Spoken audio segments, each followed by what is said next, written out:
Okay, so we're live. We've got big news today about what's been happening. You've got a video that you're going to show us, so let's, without further ado, before we look at it, let's talk about it. Ryan Jensen, the big word on the Bucs street right now is he going to make training camp? Is he not going to make training camp? And it's all because of what's just happened. Those who just tuned in, welcome to Bucs Report. This is Bucs Report live training camp with Slick and the Dude. We're talking a bit of Bucs football. We're talking about the big topic that everyone wants to talk about, which is what's happening with Ryan Jensen.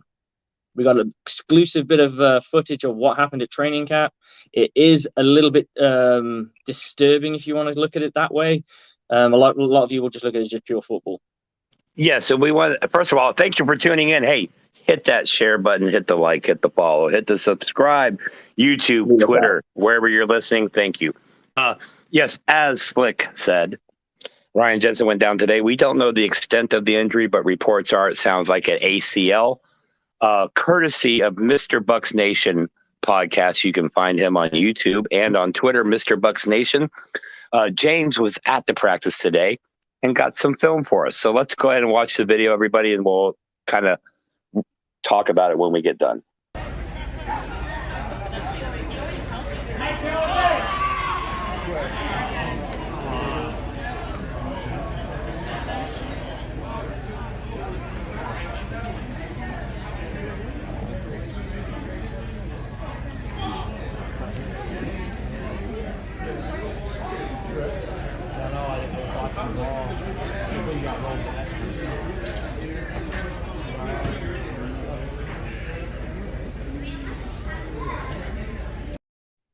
All right, let's stop it right there. It's like, hey, sorry to catch you with your finger in the air. I just saw an NFL report. I was hoping it was going to be good news rather than bad news. I was talking with a few people that were at training camp today, and apparently it looks like rookie Logan Hall got a little extra excited on the non-contact drills, and him and Aaron Stinney locked up, which resulted in Stinney throwing, it sounds like, Logan Hall to the ground and inevitably into Ryan Jensen's knee. It's very sad. It's very tragic. But we will say this. I think Slick will agree. If anybody can come back from an injury like this faster than typical, it's the tough-ass Ryan Jensen. We call him, we call him many names, but let's just say he has super ginger power. Yeah. He's the red-haired nightmare of the Buccaneers offensive line. He's the hard soul of that line. I like that. I love the red-haired nightmare. That sounds just, I like that. That's real. I like that. That's just tickled my funny bone. That's good. He's a tough guy, and that's what we expect of him. But we don't know the full extent of what's going on with this. And obviously, details will be brought out later. There's obviously rumors about who is and who isn't maybe coming, who Jason Light's possibly talking to, and who he's not talking to. But I think everyone needs to stop jumping the gun. It is one of those. It's an unfortunate thing that happens in training camp. It does happen. It's one of those that you don't want to see happen. I'd imagine head coaches I'm sure Todd Bowles is there scratching his head now thinking, how did this happen? But that's the nature of football. It's the nature of the beast. Those kind of incidental bullshit. I've seen guys knocked out on walkthroughs. They were running walkthroughs, but still, I've seen guys knocked out and there was no contact involved. It was almost flag football. So it happens. It just feels a little needless, if I'm honest. Especially the fact that it's supposed to be non-contact, and that's probably more frustrating than anything. When you get this kind of injury come through in the middle of training camp, or while they're in the middle of preseason and they're getting ready for games, you kind of expect these kind of things to happen, not day two, I guess. Yeah. I mean, first of all, there's no way you're going to make training camp 100% safe. Okay. At the end of the day, these are grown men, most of them in peak physical shape, and most of them battling for a job. So imagine somebody asking you who's applying for a job to not give it your 100%. So that's kind of where we are. It's the nature of the beast. It's also why these players get paid so much, because there's a high risk of injury. That said, I feel like, and I could be in the minority here, I feel like the Buccaneers are looking to see the viability of anybody in roster switching to the center position but they're also on the phone blowing people up, Mm-hmm. trying to see if they can acquire somebody. I believe, Slick, you said there's one guy that's on the top of everybody's list. I'm afraid the only problem with him before you talk about him is he's going to want starter money, and I don't know if we can pay 2 starting centers starting money. But again, the Glazers and Jason Light are pretty good with money. But Slick being the coach, Mm-hmm. tell me exactly what it's like to have to replace a key component of your offensive line like that. It's hugely frustrating because you just sat there going, right, what can I do? And you end up like kind of juggling pieces around. And what you just said is like moving a guy. So once you do that, so let's say you have like, let's say Stinney could play center, just for the sake of argument. I'm not saying he's saying he can play center, but let's say he's shown some skill set. You have this guy who's a starter on your roster. Then you have another hole in your roster to fix. Now, maybe you're lucky and you have somebody else in the roster. Your secondary center is great to go in, but I don't think anyone's just going to come in and do what Ryan Jensen does, because I do believe he commands that line very well. It is the center position is kind of that underrated position in my opinion. So it's one of those, like, you get hit with an injury, like it's like losing your Mike linebacker. You kind of lose your identity. I'm a defensive coach, so I'm going to try and flip it to defense. You lose your Mike linebacker, the guy who does all your calls out, gets everyone straight, gets everyone lined up, make sure everyone's in. They know the play that's coming, they know what's been called. You lose someone like that, you are hoping that the next person knows what they're doing, or you're best preparing them as close as you can at that point in time. So it's hugely frustrating for a team. I mean, going down the route of looking what you've got in house, why not? You've always got to do that. But I think at the same time, you've got to explore the possibility of there's someone out there, because let's face it, there are still some good centers on paper that are available. Now we're day 2 of training camp. This person could get here by the end of the week, so they'd only miss a week of training camp. That's not the worst thing in the world. They have the GOAT back there at quarterback who get them to speed quick enough. I think the best thing the Buccaneers can do right now is probably learn is what they want as quickly as what they need to know about Jensen as quickly as possible. And at the end of the day, stop making them phone calls just in case. And yeah, Jeff Olson, I completely agree. It could be Tretter. It could be Tretter or bust. He is the guy that on everyone's lips. But here's my question about Tretter: why is he not on a roster? Because he is, as far as I can see, a very, very highly touted free agent. He's 31 years of age. He was on the Browns, and they got a great run game, so he can get after it. But I believe he's got a big part of the NFLPA job. So I don't know if that kind of comes into it a little bit. I don't know if there's a bit of politics that happens, or having a guy who's really deep with the union on your team, and people are a bit scared of having that on there. I don't know. I don't know too much about it, but a 31-year-old center that is considered very good, not at training camp, kind of worries me a little bit. Yeah, I mean, I'll have to echo that. There's a reason he isn't signed, but we also have to consider this. With the Bucs, it's pretty much up to Robert Hainsey or Aaron Stinney would be the only viable people that could slide over. And like you said, then you're creating another hole somewhere.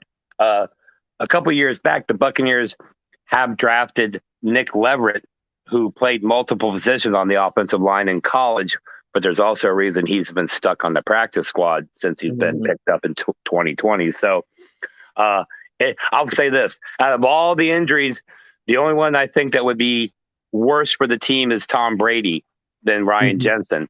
And I think it's because part of what makes Brady great is he has a belief in his offensive line. So he doesn't have to worry about pressure. He can keep his eyes downfield. And if we get somebody who's significantly less of a center than Jensen, it's got to play with Brady's head a little bit, you would think. But that said, we're still talking about the GOAT. We're still talking about a team that's stacked. Okay. So Buccaneer fans, don't rip up your Las Vegas tickets of Super Bowl. Don't get too upset. It's literally day 2 of training camp. We're still in July. The first preseason game, though, is August 13th. I don't think people realize how close the first preseason game is. Yeah, it's getting there. But that said, we want to pause real quick here, and I want to say we've got Garrett Ballard, writer for Bucs Report, coming on at 9:30. Talk a little training camp. He will be at training camp next week. Then I believe at 10 o'clock, we have a guy I think you're going to love, Slick. His name is Dan Holmi. He runs the Bucs MinuteCast podcast. Okay. He's coming on to kind of spread the word. Unfortunately, we had a guest at 10:30 who is running into some technical difficulties in the part of the country he lives in. There's some weather, so he's not sure he can make it. And that would be Michael Washington from the Dynasty Academy podcast. So if he doesn't make it, we'll still give him some props. I also want to reiterate our special thanks to Mr. Bucs Nation James for allowing us to use the video of the Ryan Jensen injury. We will be playing it again at least 2 times during the broadcast. For those of you that didn't see it, for those of you that are smart and don't go on Twitter, because that's where it's been predominantly posted. That said, we love our Twitter people, but it's a food fight in there. We do want to ask anybody, especially Mr. Jeff Olson there. Thank you for the comments, brother. We will talk about this here in a second, but we want to ask you, hit that subscribe, hit the like button. Please share the show, spread the word, because people like Slick over here and myself, we do this because we love doing it. We do this because we love interacting. And without you guys, we're just interacting with ourselves, which seems kind of weird. Slick, this guy, Jeff also says, I was watching the Colts game today where Leverett started and he was brutal. Yeah, that's my point. There's a reason he's got that PS next to his name for practice squad. P squad. I would say, I'll put it to you this way, and I say this as a Florida State fan. If this was Jameis Winston, a quarterback, they'd probably throw Hainsey or one of the guys on the roster in front of him, and let's just go with it. But you're talking about Tom freaking Brady here, okay, who came out of retirement for supposedly 1 more year. You don't throw some UPS driver in front of him. You've got to go out and get Treader or someone close to that value. I even seen a couple things where I like this idea. The Buccaneers are pretty much all in for a Super Bowl this year. We can all agree on that, I think. So why not go shop around some of the teams that we know have no chance in hell of winning the Super Bowl and offer them some kind of draft compensation for their starting center? I mean, think about this, Bucs fans. Would you be mad if we could get a Pro Bowl caliber center by trading away next year's first-round pick? Would that upset you? Ask yourself that. I mean, if it was second, I'd say no. I'd say absolutely not. Let's get the deal done. As I said, there's so many things. You've got to remember the Rams did this. I'm not saying this the exact scenario, but the whole like kind of putting that, cashing the chips in and going, let's go get some. Like, they have that thing, them picks. You've got to have that mentality if you're chasing championships. If you're going to have the mentality that you're waiting for a future that could or could not happen, we don't know what's going to happen 3 years from now. We don't know what's going to happen next year. The landscape of the NFL will change. That's a fact.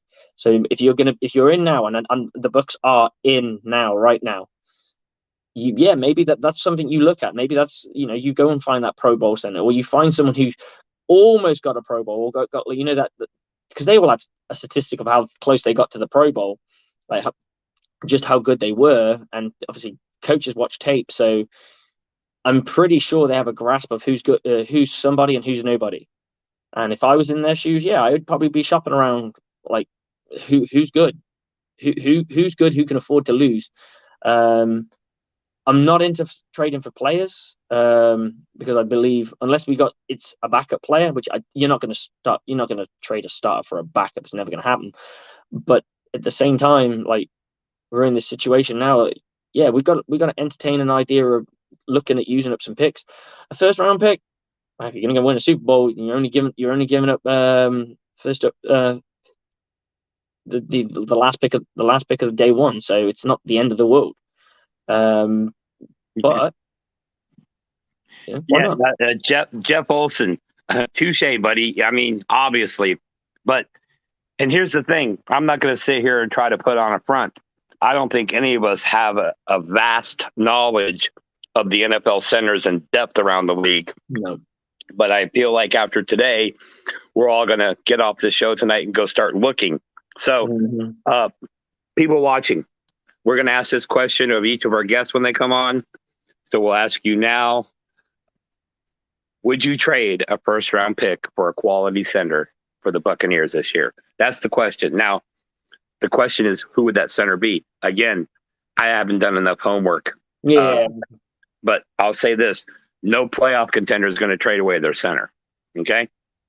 So it's going to have to be somebody who... Like a Jacksonville or someone like that. I don't know their center, but yeah. Yeah, Jacksonville, Detroit,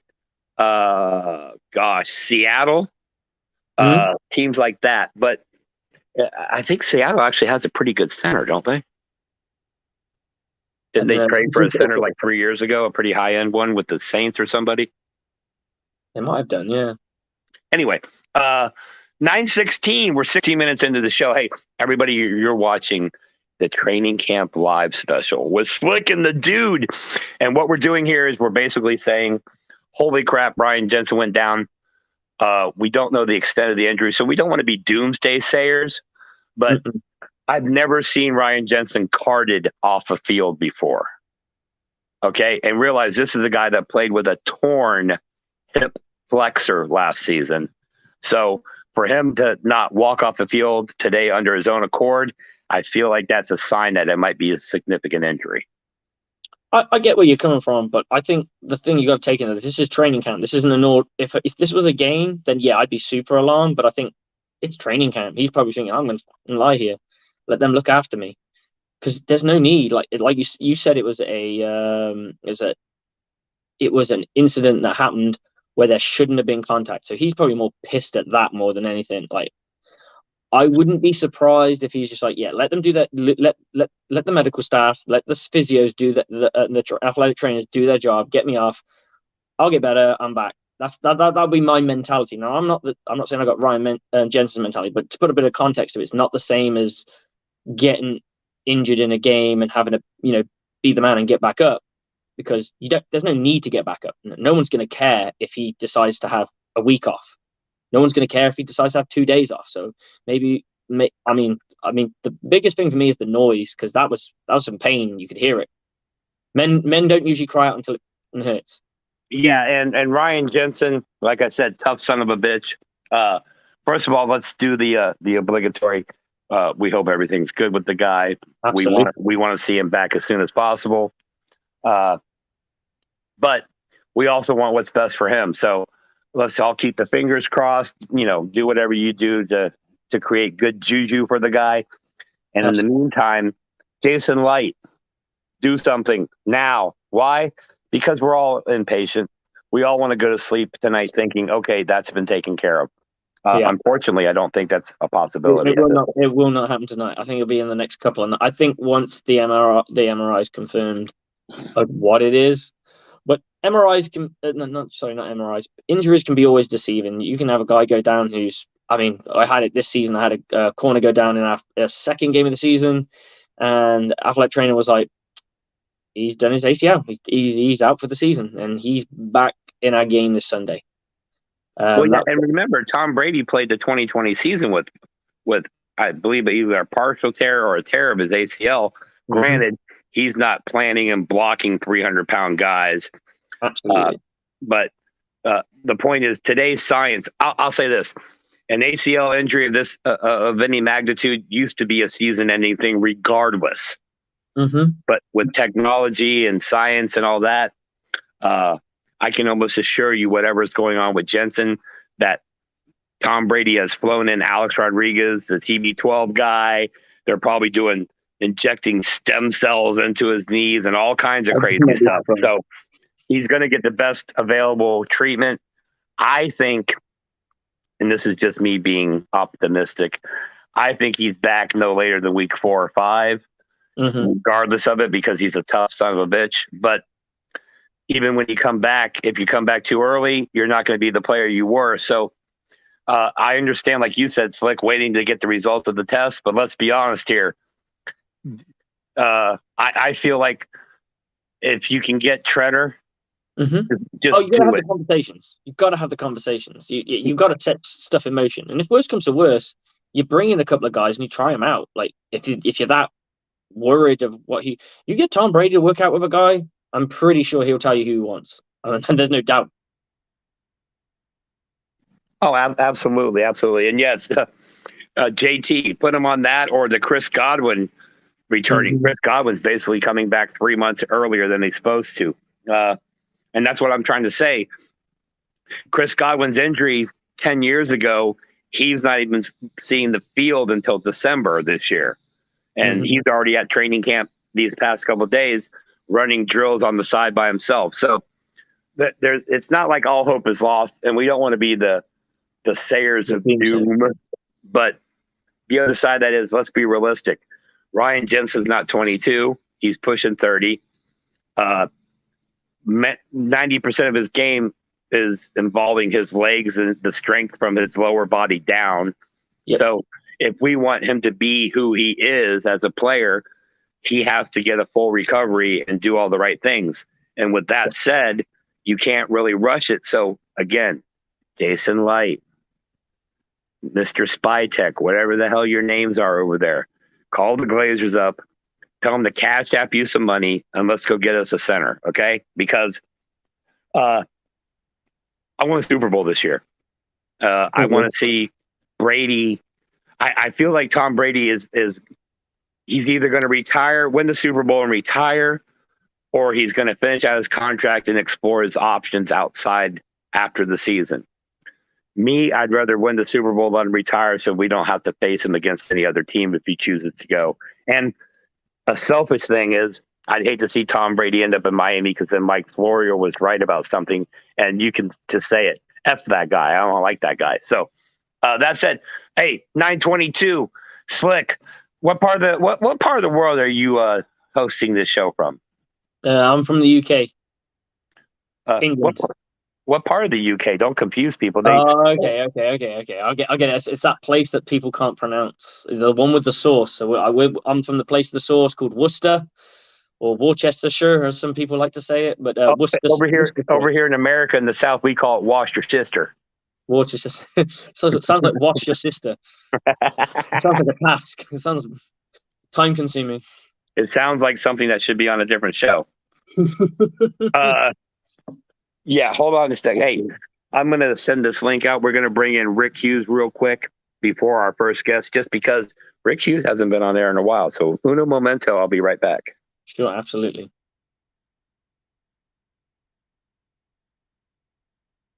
So I hope everyone's having a good day, other than hearing about Ryan Jensen, which is unfortunate, but the show's got to go on. Hopefully the Bucs will get themselves right, and hopefully Ryan Jensen is just a false alarm, and we just get back to our regular themed programming where we're just watching the Bucs run riot this year. Any other just to go through while we bring Rick on, multiple free agents that are available is JC Treader, ex-Brown, age of 31, has a lot to do with the NFLPA. Matt Paradis, who used to be with the Carolina Panthers, age of 32, did tear his ACL, so he is in the ballpark of what potentially Ryan Jensen might go through. Hopefully not. We've got Billy Price, who's the youngest of the potential acquisitions for the Buccaneers, at 26 from the Giants. He's an ex-first rounder and did not pan out at all. But it is what it is, and you've got to look at what's available. If you're looking at somebody for the future, maybe that's a guy you want. But right now, we need a guy who's ready to rock and roll. Absolutely. And I'll say this. While we get ready to bring Rick on here, ladies and gentlemen, we're going to bring on Rick Hughes. You might remember him from host of The Cheap Seats, What's Cooking in the South, Buck AF. Anyway, he's coming on right now. But Slick, the gentleman that you had from your team on the show the other day from Bosnia, right? Yes. Can he play center? No, he plays end. Damn it. Okay. Ladies and gentlemen, without further ado, we have the brilliance that is Rick Hughes. Rick, what's going on, buddy? Hide your women, hide your babies, hide them all. I'm back. How y'all doing? Woo! We like that. Hey, Rick, we appreciate you tuning in. Long time no here. I see that you're adopting the due policy of anonymity behind the avatar, which I don't blame you. I've seen you in person. We're like There's a brothers. reason. Yeah, there's a reason my face isn't on here. He's definitely got a face for radio like myself. Rick, so Ryan Jensen, done. Would you trade a first round pick next year for a starting center right now? No. I would get some sort of another center. Tom Brady makes offensive linemen better. There are guys out there that are not as good as Ryan Jensen, but you look, injuries happen. You have to get by. You don't mortgage the entire future. First round pick. Let me say this. I say no, but if they did it, I'm not upset because it's going to be a very late first round. So, I mean, I'd rather keep the first round. Thanks. I'd rather deal with whatever we have to deal with this year, and whatever happens, happens. I get it. We're in a, all in Brady one final year, blah, blah, blah. I get all of that, but I'm going to be a Bucs fan next year. I'm going to be a Bucs fan the year after that. And while everybody's all in this year, I'm all in for the rest of my life, and I'm not willing to mortgage everything else just for now. Yeah, I totally I can agree with that. My thing is with my God, how many guys have they brought in, from your Julio Jones and all this? The Tom Brady is the factor here. Like I said earlier, if Jameis Winston's our quarterback, well, first of all, we don't have half the players that signed via free agency, Right. or that championship a couple years ago. But I think they just make do with what they can get, or they sign, a second tier guy.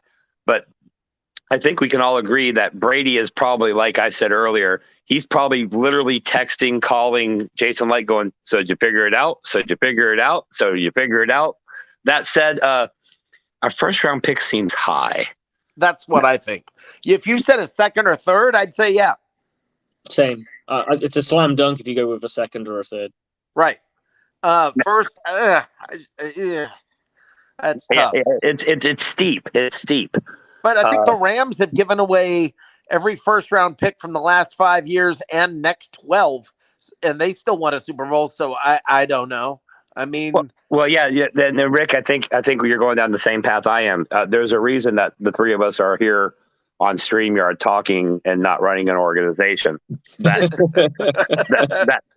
said, I've always been the guy that says build through the draft, that your draft capital is your most valuable asset. And I died on that hill my entire life, and the Rams basically came in last year and pissed on it. So can I tell you who I blame for this? Who's that? You're going to crack up. You're going to go, LeBron James. What? LeBron James. That's exactly who I blame for this. I can't believe you freaking guessed that. Well, I referred to him as Lele Braun. Well, I can't even believe you got where I was going with that. That's amazing. I mean, that is literally who I blame for this, because it's now just people run to super teams, and that's how you can build. It doesn't have to be through the draft anymore. And I think you're dead on correct on that. And so do I think they could weather the storm if they lost a first round pick? Yeah. Look, I think I'm the only person who, if you remember on my shows, I wasn't thrilled when they brought everybody back the year after the Super Bowl, because you didn't get better. They stood pat, and you've got to get better. And look, Ryan Jensen, God bless the guy. He's been everything to this offensive line. But Haynes, you've got guys that aren't going to get better until they're in there taking snaps. And I want to be good for a long time. And Tom Brady's not going to be here much longer, guys. He's not. He's not. He's not. And that's the thing. And Rick, I think we agree on that. What I will say as devil's advocate to this is, when you have a team like the Buccaneers that's stacked with talent and loaded for bear and supposedly, a favorite for a championship, if you look the last 2 years, the first round or the first pick we've taken in the draft haven't really had an impact. Whereas when you're a crappy team, you draft a first round, you get a high first round pick. You're like, he's going to come in and change it, and he's going to dominate. So what are you losing? What are you gaining? It's a lot to weigh in. But real quick, before we go any further, it's 9:30. 9:30 means we're bringing in brand new Bucs Report writer. He also writes for Sports Talk Florida. His name is Garrett Ballard, a proud, Rick, you'll like this, a proud University of Florida Gator. Go Gators! We're going to bring him in right now. It looks like, let me see, is he still there? He's back there. There he is. Hey, I'm going to hop off and listen to you guys. All right. If you want to come back, you're more than welcome, buddy. All right. Thanks. All right, guys. Ladies and gentlemen, boys and girls, children of all ages, I bring you Garrett Ballard. And I'm probably saying it the wrong way. No, that is correct. That is absolutely correct. Can y'all hear me all good? Yeah, we got you. We can hear you fine. Garrett, I want to introduce you to Stevie Slick Probert, live from the United Kingdom. He actually coaches. Are you defensive coordinator or head coach? No, I'm applying for head coach. He's a defensive coordinator of an American football team that plays in a league in the United Kingdom. How cool is that? That is amazing. He's also go ahead. I'm sorry. Growing in Europe, so I love to see it. Well, and if you tune in for the whole show, Garrett, I know you've got a busy day because you're covering the Rays tonight. Yeah. A little later in the show, Slick and I, let's say, kind of shed our professionalism, and it turns more to barroom talk. And what I like about Slick is he's the ultimate professional when he needs to be, and he's the ultimate, let's say, cut up when he wants to be or needs to be as well. Now, Garrett, I don't know. Did you get a chance to see that video of the Ryan Jensen injury today? I did. I did see that. Yeah. All right. Well, ladies and gentlemen, just for everybody else's benefit, if you haven't seen it, we're going to go ahead and play it. It's a pretty long video, so we're going to play it to the point where he gets hurt. I don't think we need to see him rolling around on the ground, but we just want to give you an idea of how instantaneous it was. And we all know Ryan Jensen for being the manly man and being a tough guy, and to see him go down like that, and it's heartbreaking. But anyway, ladies and gentlemen, courtesy of Mr. Bucs Nation, follow him on YouTube, follow him on Twitter. He's a hell of a guy. Take a look at this, and then we'll talk about it when we come back.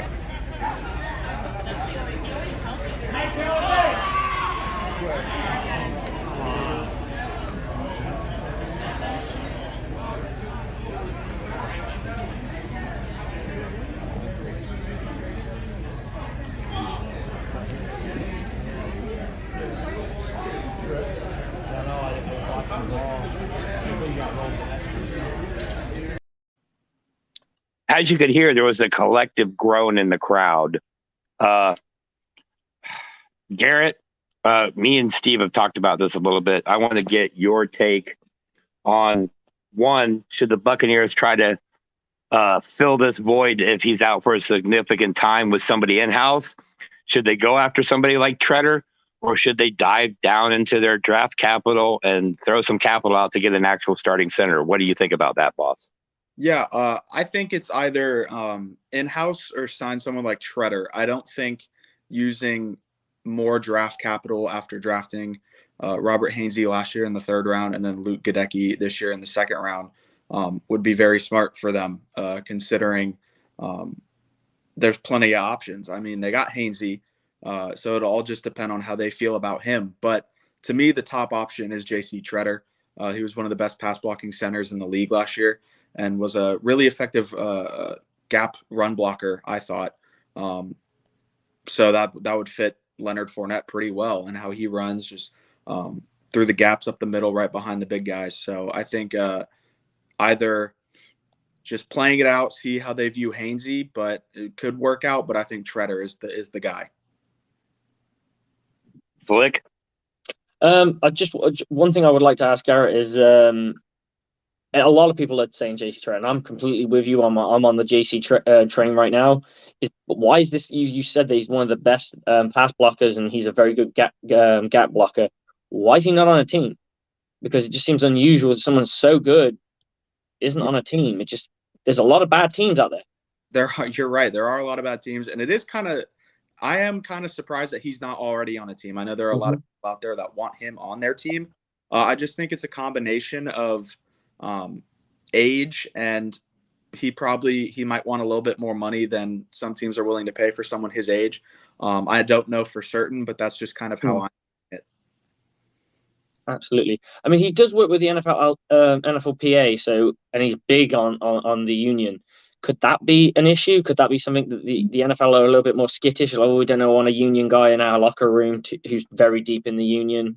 Could that be a thing, or I think it could be a thing, but I think if you're looking for someone who could impact your team as much as a experienced starting center could, I think you can probably overlook that. At least I'd hope so. As a center, he's quite young. I mean, he's only 31. For a center, that's not that old. Yeah, I just think it's probably the offensive line wear and tear. It's not easy being down there in the trenches all the time. Absolutely.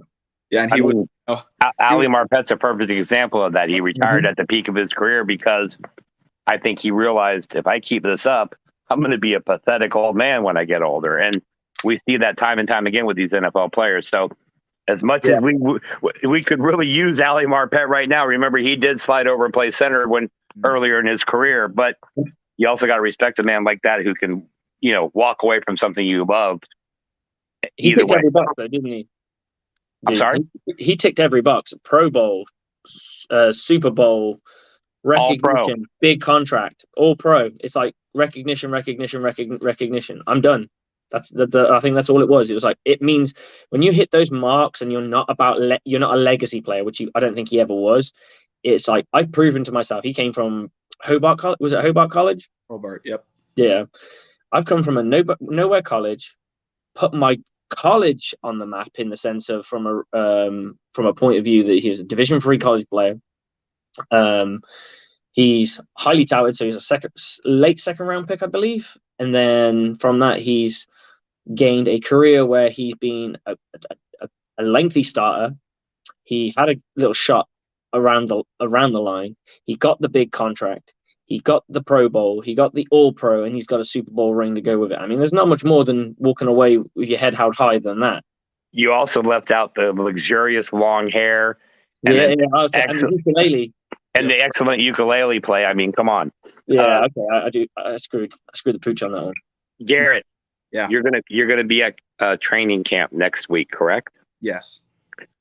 What are you looking for as you head to Buccaneers training camp? Week 2 of Buccaneers training camp, where they're actually going to have pads on and not underwear, even though we just lost a center today in underwear football. Yeah, I mean, I think the first thing I'll be keeping an eye on is who they put at center. I would assume it's going to be Hainsey, but maybe they bring in a guy, maybe they don't. I'm going to be looking at how that guy plays. And then the wide receiver depth, obviously bringing in Julio Jones, that kind of shortened the back end of the wide receiver room a bit. And I'm going to be looking at guys like Tyler Johnson, Cyril Grayson, Scotty Miller, see how those guys are duking it out, seeing who's pulling ahead in that race. If you had to pick now, who's the odd man out at the wide receiver position? I think it's Tyler Johnson. I'd have to agree. See, I think I'm going to just be a difference of opinion here, and I'm going to go with Cyril Grayson. Only for one reason: he doesn't have much of a route tree yet. Yeah, I think those are the two that are on the. They're the biggest two. Do we have any concerns that Scotty Miller is more of a one-trick pony than an actual legitimate wide receiver? Yeah, probably, but he does that trick pretty well when he gets the opportunity to. So I think that's valuable in its own way, and he clearly has a rapport with Tom Brady. So I think they're going to want to keep him around. I think the thing with Scotty is he's also a low-end draft. He's not totally low, but 6? Is he a 6? Yeah, 6. 6th-round draft. So his money's insignificant. So, and you've got him guaranteed for another 2 years. This year and next, yeah. This year and next year. So I wouldn't be looking to cut somebody who's got that kind. He's still got a contract next year, so you don't have to try and re-sign the guy. So if let's say for the sake of argument, he has it, you keep him. And then you keep him, and he has a great year, like you would with a different player. Then you got to go pay him. He's like, well, I made some plays for you, coach. I want some money. Now you pay him for a bit more for that job, so to speak. Whereas someone like Scotty Miller, you probably wouldn't. That's something that I'd have in the back of my head. Tyler Johnson should have a better route tree. I think everyone saw him kind of having that Julian Edelman role that Tom Brady likes out of his players. The only difference was that he wasn't white. Yeah, and he can't catch. he, Other than that one spectacular catch, he can't catch. Exactly. He had that one catch in the Saints game in the playoffs and then dropped everything the next year. So I don't really know. The end of the season for him was just horrific.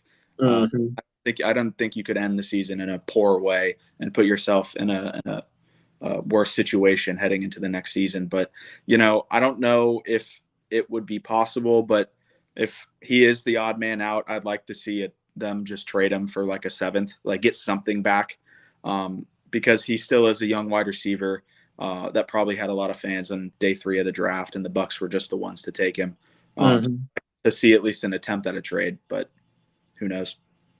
All right. Sorry. No, go ahead. Go ahead, Slick. I mean, we've got we're talking right now. We've got 8 wide receivers that are in the argument. Yeah. Yeah. In all fairness, there's no reason that 2 of them couldn't go to P squad. Yeah, I definitely think Cyril Grayson is going to be a guy that they try and bring back on the practice squad. They could end up getting rid of both and bringing one back or both. Who knows? But I definitely think if they're going to try and stash one, I think Grayson's the more likely candidate. Yeah, he's more. Do they have the protections this year than they had the last 2 years? Because they have to have those protections where you couldn't touch him regardless. Yeah, that's a good question that I don't know the answer to right now, but that is a good question. And speaking of good questions, or at least questions, I'm not sure if this is a good one. I'm going to put a question up on the screen just because. Why not? I want to throw Garrett a curveball. All right. There you go. Who has the bigger year, Julio Jones or Brashard Perryman? That's an interesting question. I think Julio Jones. I just think because he's going to be higher up on the depth chart. I talked about it with JT Olson, who also writes for Bucs Report, on our podcast the other night. I think this is a really nice situation for Julio Jones. It's incredibly no pressure. Like, he's coming in, playing with some old teammates. He's going to be the 3rd or 4th wide receiver on most occasions. He doesn't have to come in and try and be Superman like he has in the past. He can kind of just come in, be Julio Jones, and get us 500-600 yards, be fine. I'll just point out how ridiculous the depth chart is for the Buccaneers at wide receiver. Okay, I should have compared Julio Jones and Russell Gage. You know what I mean? That would probably be the better question. Yeah. I guess the point I'm getting to is, how many 6-foot+ wide receivers do we have now? Oh man, a lot. A lot. I mean, like Scotty Miller and Jalen Darden are the only ones. Maybe I think Cyril Grayson's 5'11", but put cleats on. What the hell? Ben Cornett, we see your comments. We're going to circle back to that, but we want to finish up here with Garrett because he, believe it or not, sports fans, he's covering the Tampa Bay Rays tonight. Yes, there's media coverage of the Rays. Yes, you can find it on sportstalkflorida.com. Garrett puts out all kinds of good content for them, and check bucsreport.com because he's kicking butt over there, and he'll be at Buccaneers training camp next week. Garrett, I know you got a lot to do, so do me a favor, buddy. It's been 13, 14 minutes. Tell everybody where they can find you and tell us what you got coming up, and let us know what you think about tell us everything about you, how to follow you, where to find you. And before you leave, let's get an instant prediction. What's the Buccaneers' regular season record? Okay. I'm going to lead with that one, actually. I'm trying to remember what I said on the podcast. A while ago. JT Olson and I did an episode. I think I said likely 12, I think, is the magic number. I think 12 is right where they want to be, right where they should feel comfortable being. I think I said if they're anything less than 11, it was probably not the greatest season. Like, we probably had ups and downs, kind of like last season, but I think 12 is the right number. And then in terms of where to find me, you can follow me on Twitter at NFL Ballard, Ballard. I write for Bucs Report, write for Sports Talk Florida, doing Rays stuff right now. Got to go write an article about that disappointment of a game earlier today after this, but going to start doing some training camp notes, all that kind of stuff soon next week. And then if y'all want a new Bucs podcast, JT Olson and I do a Creamsicle Chronicles podcast, and we are loving that every week, Wednesdays at 9:30. You can find us on Twitter, and then watch the replays afterwards. So, yeah. Well, Garrett, we appreciate you taking the time. I know you're busy tonight. I'm pretty sure that gentleman on YouTube commenting, Jeff Olson, that's probably JT, correct? I would assume so. Hey, JT, instead of commenting, why don't we get you a link and get you on here? Okay, buddy? You don't even need to get a haircut, dude. But yes, the Creamsicle Chronicles, you can find them on Twitter at Creamsicle Chronicles, correct? I believe so. I honestly don't know. Honestly, just follow my Twitter or JT's. If he comes on, he can say that. That'll be a more accurate source for that information. Or, and wait a minute here with me. Or go to bucksreport.com, because every one of the Creamsicle Chronicle podcasts are on there. Just go to bucksreport.com, hit the search bar, Creamsicle Chronicles. If you don't know how to spell creamsicle, you're not a Bucs fan. Garrett, much love, much appreciation. We appreciate all the grinding. We appreciate you coming on. Again, you always have an open invitation. Go Rays. Go Bolts. Go Lightning. I'm not going to say go Gators because I'm in Tallahassee. What I will say is really proud to have a gentleman who's going to school at the University of Florida, part of Bucs Report, part of Sports Talk Florida. And ladies and gentlemen, Ben Cornett, all you guys out there, look for more from Garrett. He's going to be doing some videos from training camp for us. I'm sure we'll talk him into coming on during that week. Garrett, thank you so much, sir. If there's anything else you ever need, reach out to us. Slick, Garrett, Slick. Ladies and gentlemen, Garrett Ballard. Thank you, sir. Thank you guys so much. Y'all have a good rest of your show. I'll be watching. Thanks, much appreciated, man. All right, now let's get back to Ben Cornett. Ben Cornett, we love you, man. You want to come on? All you got to do is send me a message. Don't be a chump. Anyway, Ben Cornett. He likes to be courted. He's one of those that he needs to be courted into it. He needs to be told he's beautiful. Now that Garrett's off, I can be a little dirty. Ben, there won't be a reach around, but I would be appreciative if you'd like to jump on. But Ben Cornett says, let's assume Jensen is out for the year and playoffs. This hurts teams more than just chemistry with Brady. Ryan is the anchor and the toughness he brings to everyone on that line. I couldn't have said it better myself. What do you think, Slick? But he is definitely the tone setter, especially now that you've lost.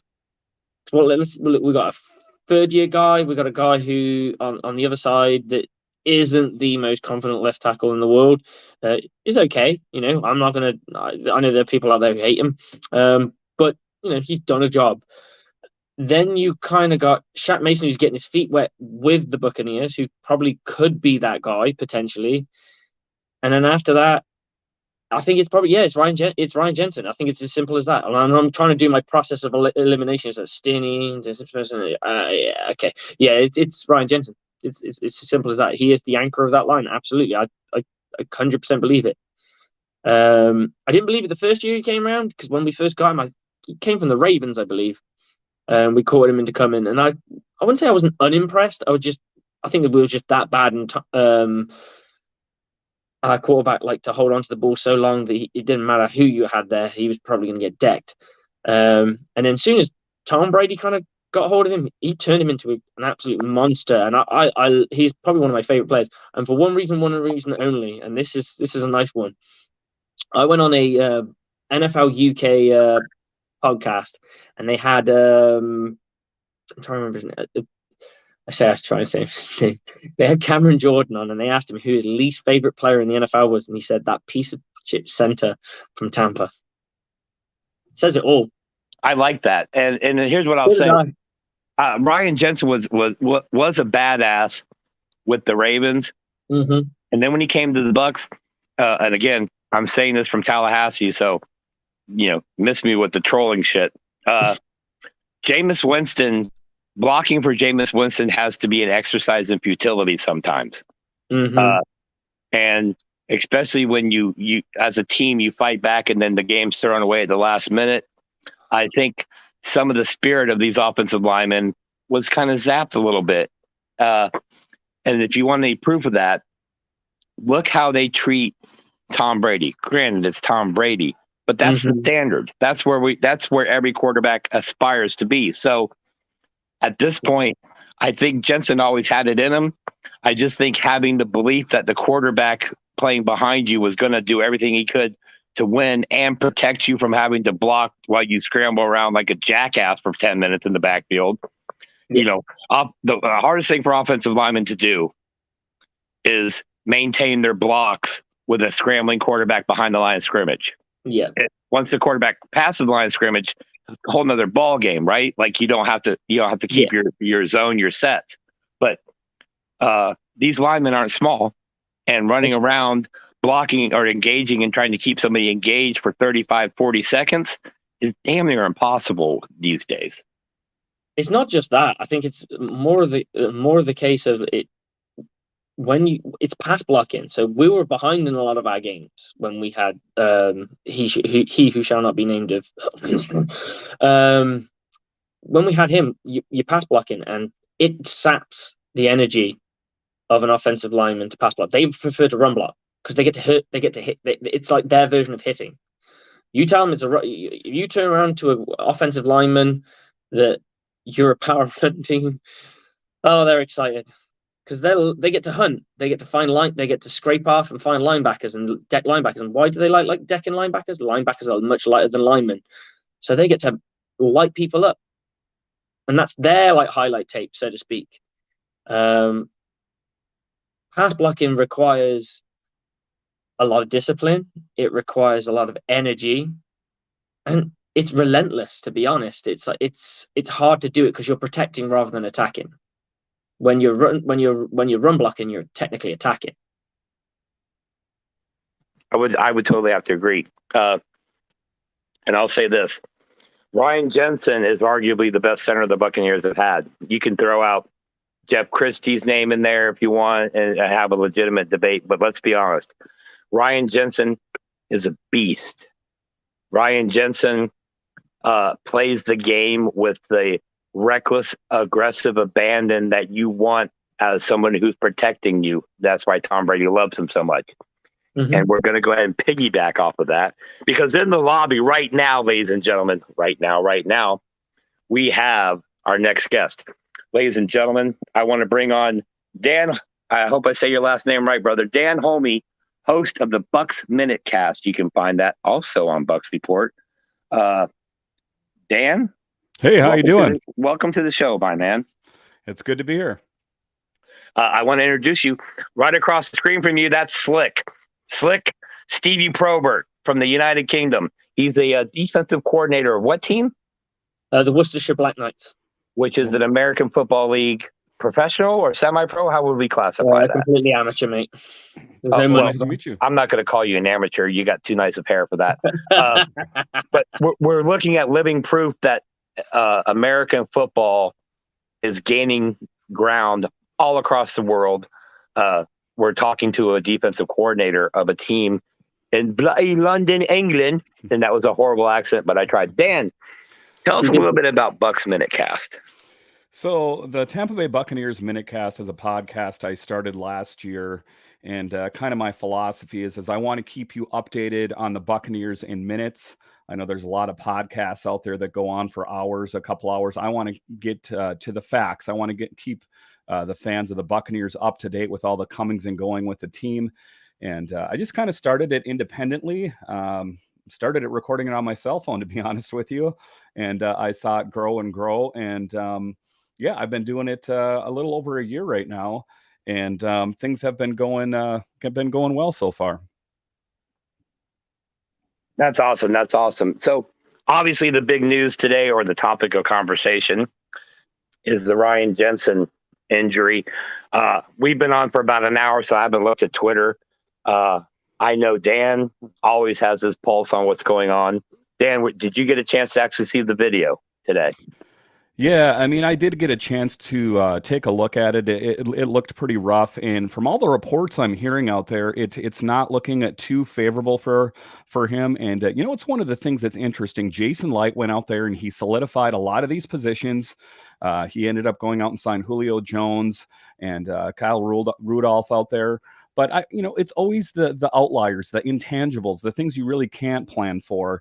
And I think that this is a position that Jason is going to have to go out and rectify before the start of the season, because it's not just a plug and play system. And Jensen brings a lot to the game. And I mean, let's face it here. A lot of what Light did this season was to try and give Tom Brady one last shot at winning a Super Bowl with this Bucs team. Now, what happens after this year, I guess, remains to be seen. Some people say that he might want one last hurrah up in New England, or I've heard San Francisco, whatever the case may be. I do know that he has a broadcasting contract waiting for him when he hangs up the cleats for the final time. But I think that it would be advantageous for the Bucs to go out and solidify that position.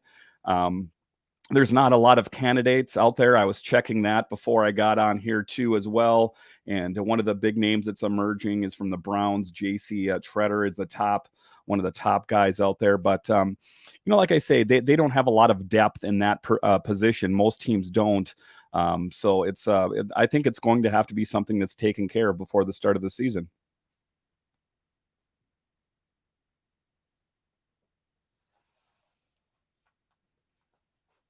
Yeah, absolutely. I think JC Tretter is the name that has been on the lips of everybody, I think, as this is going for. The dude alluded to earlier, would you trade a first-round pick for a quality center?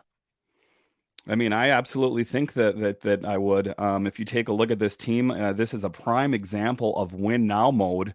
If I've ever seen it before. Tom Brady is going to be 45 here soon, and I'm 45 years old too. And I mean, people want to speak disparagingly of 45-year-olds. I mean, I have so much in common with Tom Brady. Actually, I have nothing in common with Tom Brady. But in any event, I think that this is probably one of his last kicks at the can, if you will, after going after the Super Bowl. So I do think that they should do whatever they have to do to solidify that position, because they plugged in they had a player plug in. Was it Hainsey? I want to say that filled in for him today. But that's not an optimal situation for this Bucs team to be in, and just coming off the heels of those big acquisitions of Rudolph and Jones. Yeah, if you had to pick, would you go with a JC Tretter, or would you rather shop for trying to get that guy with a first-round pick or a second-round pick? I would try to swing for the fences and get the best player that you can possibly get for that position. Like I say, I mean, if it was any other year, so say Tom Brady did hang it up and he never did come back, and it was Trask out there or Garrett or whatever would it end up being out there, then I would say that, you have a little bit more time. But I just think that, there's such a time crunch out there to have Brady on this team. And just with this nucleus of players, that they have to find a way to make a big push this season. They have to do it, because otherwise, the future is a little bit more uncertain in the quarterback position. And I think that, there's a certain magnetism to Tom Brady that brings a lot of these players to this team. And if you take him out of the equation, I think that you would start seeing a lot of those players start peeling away for greener pastures, if you will. Absolutely. I think we wouldn't have gained some of the acquisitions that we've got already, such as Kyle Rudolph. I think that I'm not sure that would have happened. I'm not sure Julio Jones would have happened.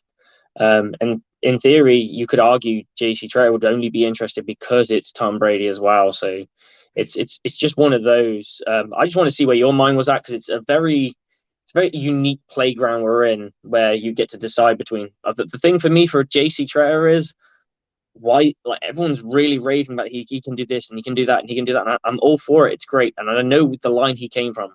It was the line that protected Baker Mayfield. I don't know how much he got sacked, and I do not know how much this guy gave up, because I don't look at the Brown stuff, to be honest. But they ran the ball pretty well, and he majority has had an arguably decent line. So he's good, but why is he not on a team? And that's the thing for me that more worries me. I don't like the fact that there's a really talented player who's only 31 years of age just kind of floating around. It just seems, I don't know, I can't put my finger on it. It just seems there's a bit more to the story than that. Yeah, but it's kind of an interesting situation. There's some players out there that haven't been scooped up, or they haven't since I started recording this, as Ndamukong Suh, Shaq Barrett, which I know is a bit more risky considering his injuries. I think that, ultimately a lot of these teams are going to see what they have in house And then if it's, not living up to their expectation, then you're going to see them go out and probably sign like a centerman, or you're going to sign, like an Adamakan Suh, something like that. But I do think that they really need to do the right thing here. And I think that, the Bucs just a couple days ago were worried about Leonard Fournette's weight. And I don't really think that's a cause of concern. And I think that Leonard will do just fine. I can think of no one else I'd rather have in that position for the Bucs right now, but I think that's going to ultimately be a battle as well in that position. But I do think that, with Jensen, it doesn't look good. And if you listen to a lot of the talking heads on the NFL Network and just a lot of the different other guys out there, it just doesn't seem, I want to keep my fingers crossed and I want to hope for the best. But at the end of the day, that's what all it is hope. And I don't necessarily think that there's a quick return for Mr. Jensen on this team. I mean, I'm hoping so. I mean, I've heard maybe it could be a partially torn. Maybe it's a maybe here. Maybe it's just strain or something like that. I'm the way I'm looking at it.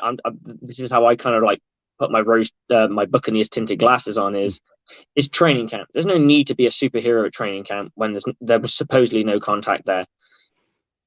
Lay on the ground, get carted off, move on. That's it. That's what I'm hoping. That's what I'm hoping his mindset was, because I know he's a competitor. He's the guy who, he's got that aggression. He's that dude that as he walks back to the line after a run play, clips into every opposition player just because, and we love him for it, because I now watch it, and I now watch every time the Bucs run the ball, watch him clip into every guy because I find it hilarious. I'm hoping it's just a case of him just kind of going, you know what, let the athletic trainers do their job.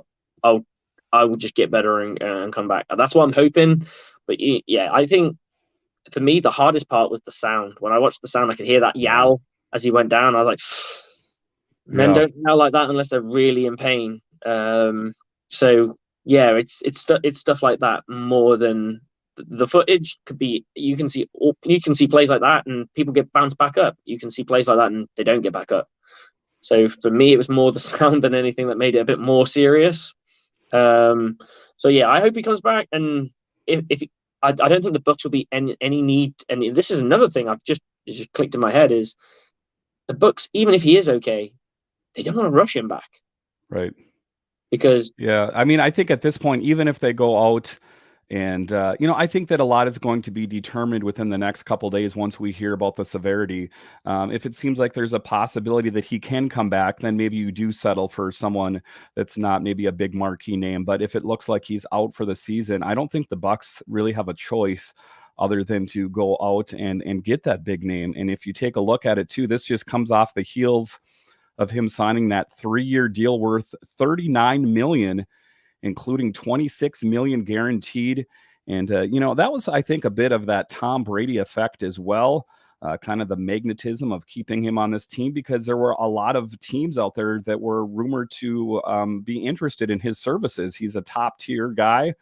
So it is a bit interesting to see what direction they go in. Like I say, I think that it's going to be determined within the next couple of days, depending on the severity. But in this win now mode, I don't think they have any other choice but to go out and swing for the fences and get that big name center. I know Tom Brady will demand it. I mean, I know that Jason Light is the GM of the team and all that kind of stuff, but at the end of the day, Tom Brady has a lot, pulls a lot of weight, and he pulls and doesn't pull any punches out there. So I think that he's going to want to have a solid center to start the season. I agree with you. And if you could, if you were spitballing centers that you could think of a team, I mean, I can't off the top of my head, I'm being brutally honest, that you could think that are not in win now mode, that probably won't make the playoffs, that we could make a play and go, here's a first round or a second round pick. Is there anyone that comes to mind for you? I mean, that's a tough one. I would have to take a look at the different positions that are out there. But I mean, I think that ultimately you could take a look at a lot of those teams that just typically don't do well. But I don't want to settle for anyone, because, chances are that if they're a poor team, maybe they have a poor center as well. So I guess I would have to take a look at that a little bit more. But I was just taking a look at the free agent pool and what's out there, and there's not a lot of A-list big name centers out there that are available. I'll put it to you like that. I mean, when I was looking at it, I got JC Tretter himself, Matt Paradis, if I'm pronouncing that correctly, 32, coming off a torn ACL himself. And then you got the young kid from the Giants, Billy Price, who's an ex-first rounder, hasn't panned out. And then it really starts to scrape a little bit more. You got like Trey Hopkins from the Bengals. You got Nick Martin from the Raiders. Guys who are 30 or just slightly under. It's you start to scrape the barrel a little bit more, and that's where you don't really want to be. And that's when I think if you can't get a JC Tretter, then I think that's when you personally. I'd love to know what Tom Brady's opinion of him, because Tom Brady has an opinion of every player that plays in the sport, I imagine. Right. I'd love to be like like sat on his shoulder right now, a little Tweety bird, listening to what he's saying to Giselle while he's having his avocado ice cream and enjoying himself with the children and what have you. And he's like, "Oh, that guy JC Tretter could be a good guy," that kind of thing. I'd love to be a fly on that wall. And if it's not him, then yeah, I think he would probably turn around and say, "Guys, if we're serious about winning a championship here, let's go get a guy." I would have to agree with both of you on that. What I'll say about the Tom Brady factor, we heard Julio Jones say that first of all, we all know Tom Brady's the ultimate recruiter, right? I mean, he could talk almost anybody except for Gronkowski this year to come play for the Buccaneers. He's coming back. I believe that he's coming back at some point this season.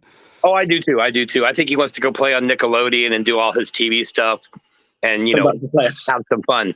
But what I'll say is we found out that Tom Brady also is a master strategist in his recruiting. If you read the articles that we put out and the other outlets have put out, Julio Jones said, "Oh yeah, Tom was talking to me all off season, but never made a pitch. Never actually came out and said, you should come down here." In the beginning, it was more like, "Hey buddy, yeah, I'm always here to talk, man. What's going on?" So Tom Brady is in my opinion, and I'm always wrong. Tom Brady's already on the phone or texting with Tretter right now. And and there's probably at least two other centers that he's talking to. Heck, I wouldn't be surprised if he went and found one of the old Patriot centers that he used to play with that retired and said, "Hey, get the mothballs off you. Let's go play some ball and win a championship." That said, man, okay, Ryan Jensen, that's, in my opinion, he's cut from a different cloth of today's player. He's more of a 1970s steel curtain, run the ball, knock somebody in the mouth. He's just hard-nosed football, and that's what I liked about him. I mean, this guy's so tough. He went to a chicken eating wing contest in the middle of the pandemic. So think about that. He's almost like a superhero. Dan, I got another question for you. I know it's busy, and I know with MinuteCast that you're always got your finger on the pulse. My question for you is, we're going to switch it up a little bit on you. We have on the Buccaneers roster 2 players who used to be teammates on the Atlanta Falcons, and Russell Gage and Julio Jones. So the question is, and Slick, yes, I'm making up for my mistake earlier. Here's the question. Yeah, I get it. Who has a bigger year, Julio Jones or Russell Gage? Dan, you're on. I'm going to go with Julio Jones personally. I just think that, I was watching the footage today, and one of the things that he talked about on Bucs.com is he's like, everyone's asking him, well, how did it go? And how about all the plays? And he's like, guys, I just landed last night. But he goes, I know how to run a route. I know how to run a slant route. I know how to do this. And I was just watching a lot of the videos of the footage of Julio Jones today. And I think that, I just got to think that he's going to do a good job on this team. I was impressed with what I saw today. And I know that, this is just like the second day at camp here, but or training camp. But that's who I'm going with anyway. Slick, what about you? I think he starts probably by the end of preseason. He will be the number 3 guy, Julio Jones. I think they're looking at it as like he's the opposite of Antonio Brown. He's got the skill set. You got to remember he went to a bad quarterback. Oh, okay, we say bad. He's not bad, but he's not great. They're a team they're a run first team. And I just don't think they were driven to him as well. I don't think they play to his skill set. There's a reason that Julio Jones is as good as he is. I'm hoping that knowing that he's going to play with the GOAT and the conversations them two have had, about winning a championship together, about him completing his legacy as this Alabama to elite wide receiver to Super Bowl winner to eventually hopefully Hall of Fame for him. I think that they've had that conversation, and he realized that Tom Brady wants me to go, so I'm going to go.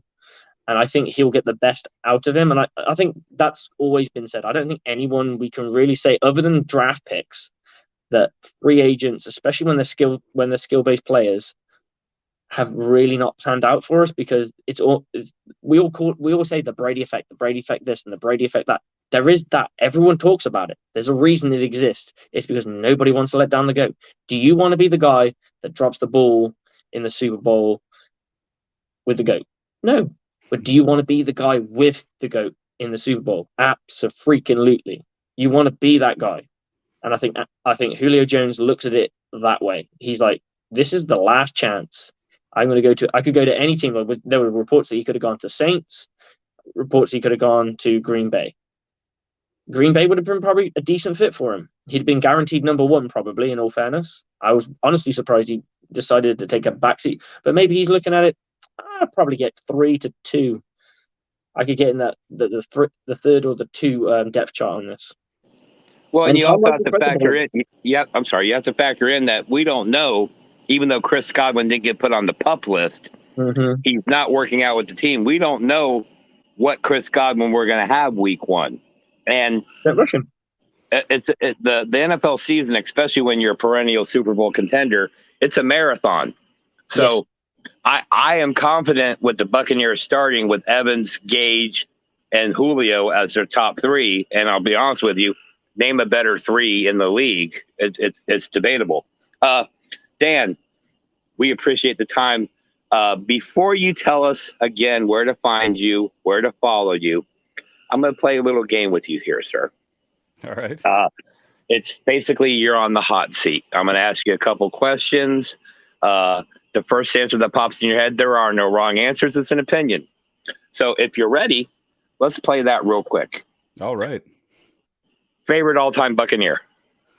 All-time Buccaneer. I mean, I'm a bit partial here, but I mean, I got to go with Brady on this one. I think that there's no one that's defined the team more than him. And I know that that's kind of just like an easy knee-jerk reaction, but if you take a look at it on its face, I mean, where would this team be? Take a look at this Bucs team during the lean years with Jameis Winston, for example, and see how poorly that went. It was really hard to be a Bucs fan at that point. And then all of a sudden, Tom Brady came in on kind of his white horse, if you will, and got all these players to come to this team. And all of a sudden, the Buccaneers were a respectable team again, and a lot of players wanted to come here.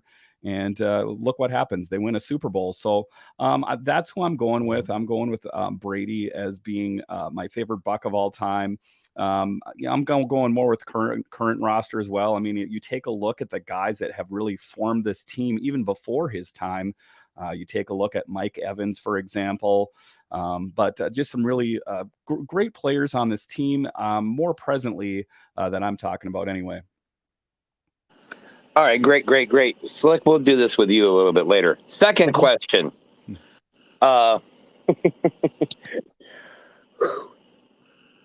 Favorite NFL player of all time? Favorite NFL player of all time. So there's a couple that come to mind with me, and I'm going to kind of to go back to my childhood a little bit here. Always the quarterbacks are kind of the ones that stick out to me. I'm going with like a Joe Montana, Elway, something like that. Those are the teams. I'm from Minnesota, and regrettably, I guess, the Vikings don't have a lot to cheer for up here, but so I've been a Bucs fan for years here. And, but just the big thing is watching football on Sunday afternoon. And it was always, when I was a kid, it was Joe Montana. I guess I'm kind of giving away how old I am here, and, Elway, as well. But, those are, if I had to pick 2 that kind of really stand out, I know you said 1, but I'm going to go with 2. And those are 2 that really kind of stand out to me as guys that were fun to watch growing up. Great answer. Okay. Slick, are you froze? Oh, you got up close and personal because we can't hear you. No, I just there you go. Myself for a second. Okay.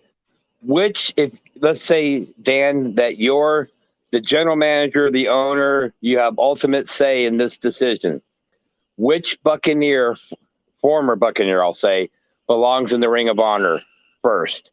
James Wilder or Hardy Nickerson?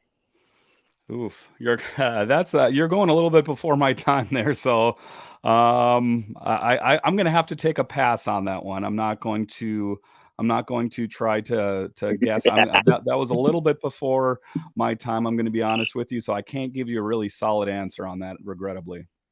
Okay.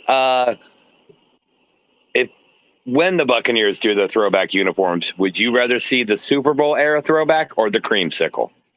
You know, that's an interesting thing that I hear about on social media all the time. And, you know, I'm probably going to get some flack for saying this. I do like the creamsicle uniforms. I don't think that they should go back to them as their regular everyday uniforms, but just that classic Bucco Bruce look. I think that it would be a good look. There seems to be a bit of a hang up on that. I keep hearing that it's going to happen and it's the helmet rule. That's why it's not happening. But then when I hear that the uniform that they're going to go back to, isn't it the alarm clock digital one that they're going to go back to for an alternate one? Did I get that wrong? I thought I read that online. But hey, if that happens, I'm hitting the snooze button on the alarm clock number. That's all I'm going to say about that.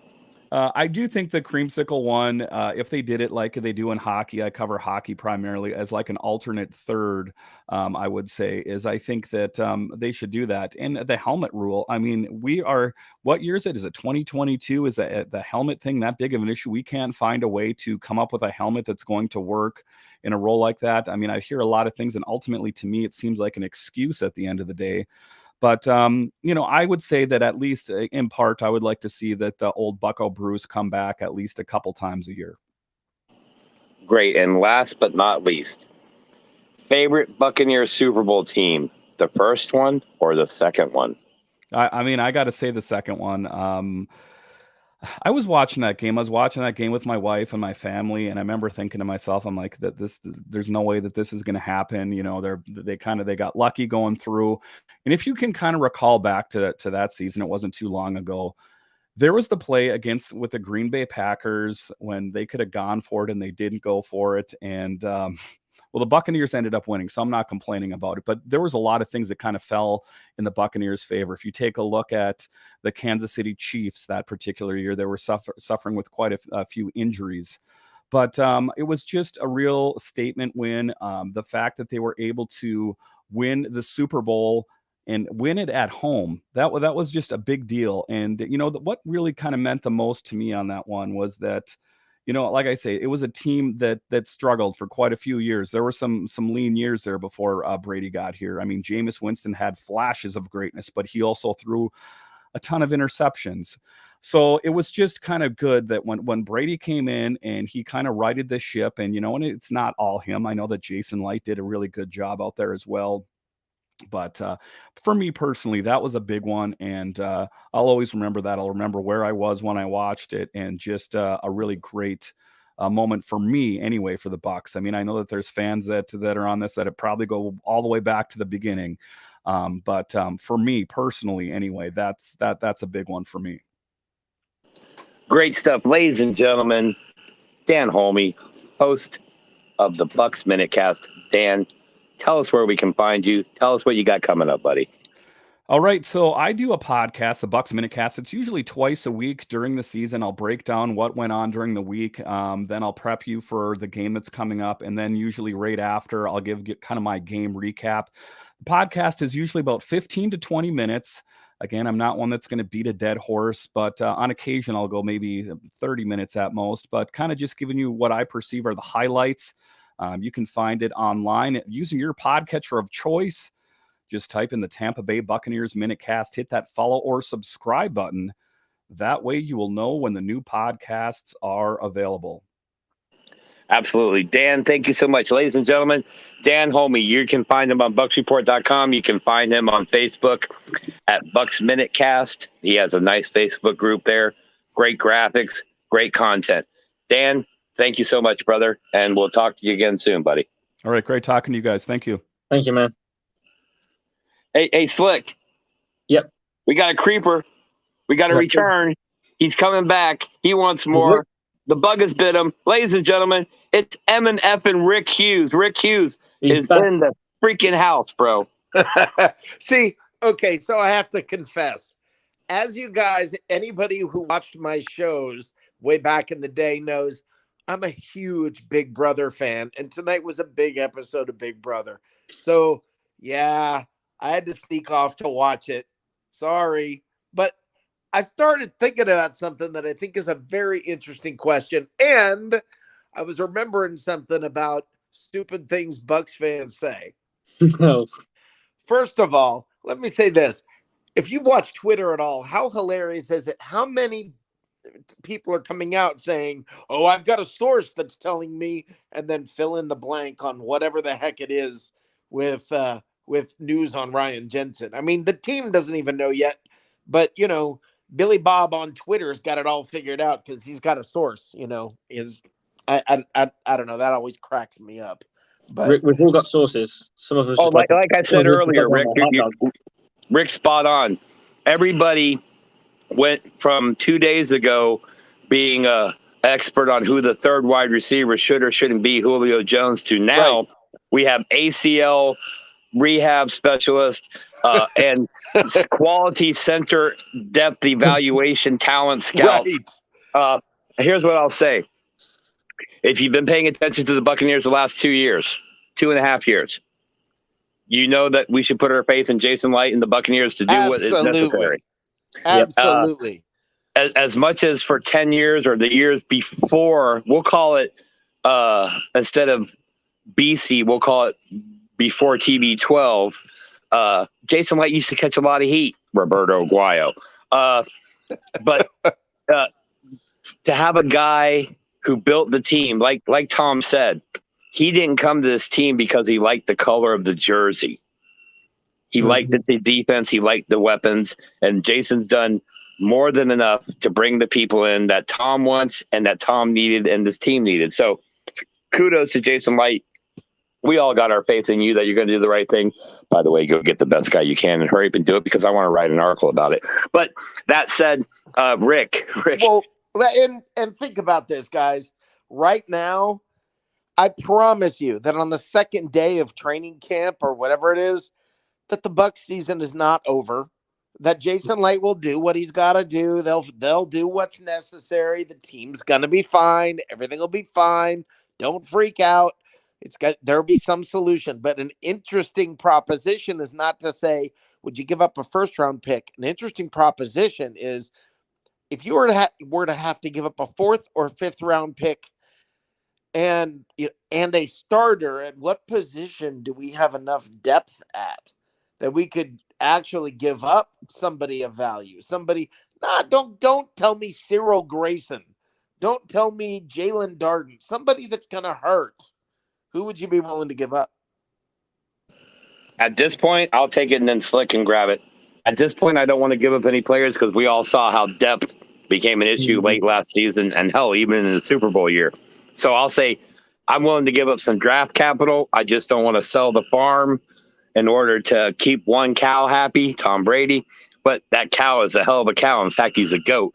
And you got to protect Brady. The offense doesn't work if Brady has happy feet or gets a little antsy or, God forbid, gets hurt or beat up.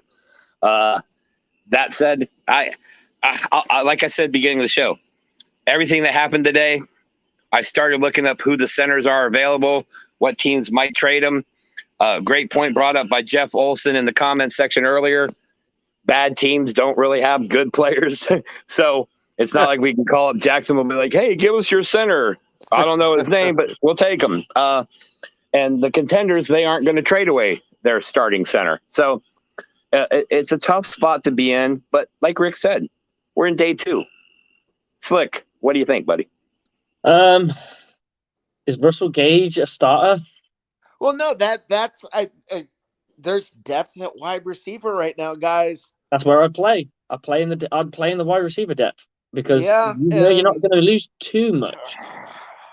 And there are and by the way, there are other receivers out there. If you give up somebody and you're making you can make maybe clear a little salary cap space, you can pay that center.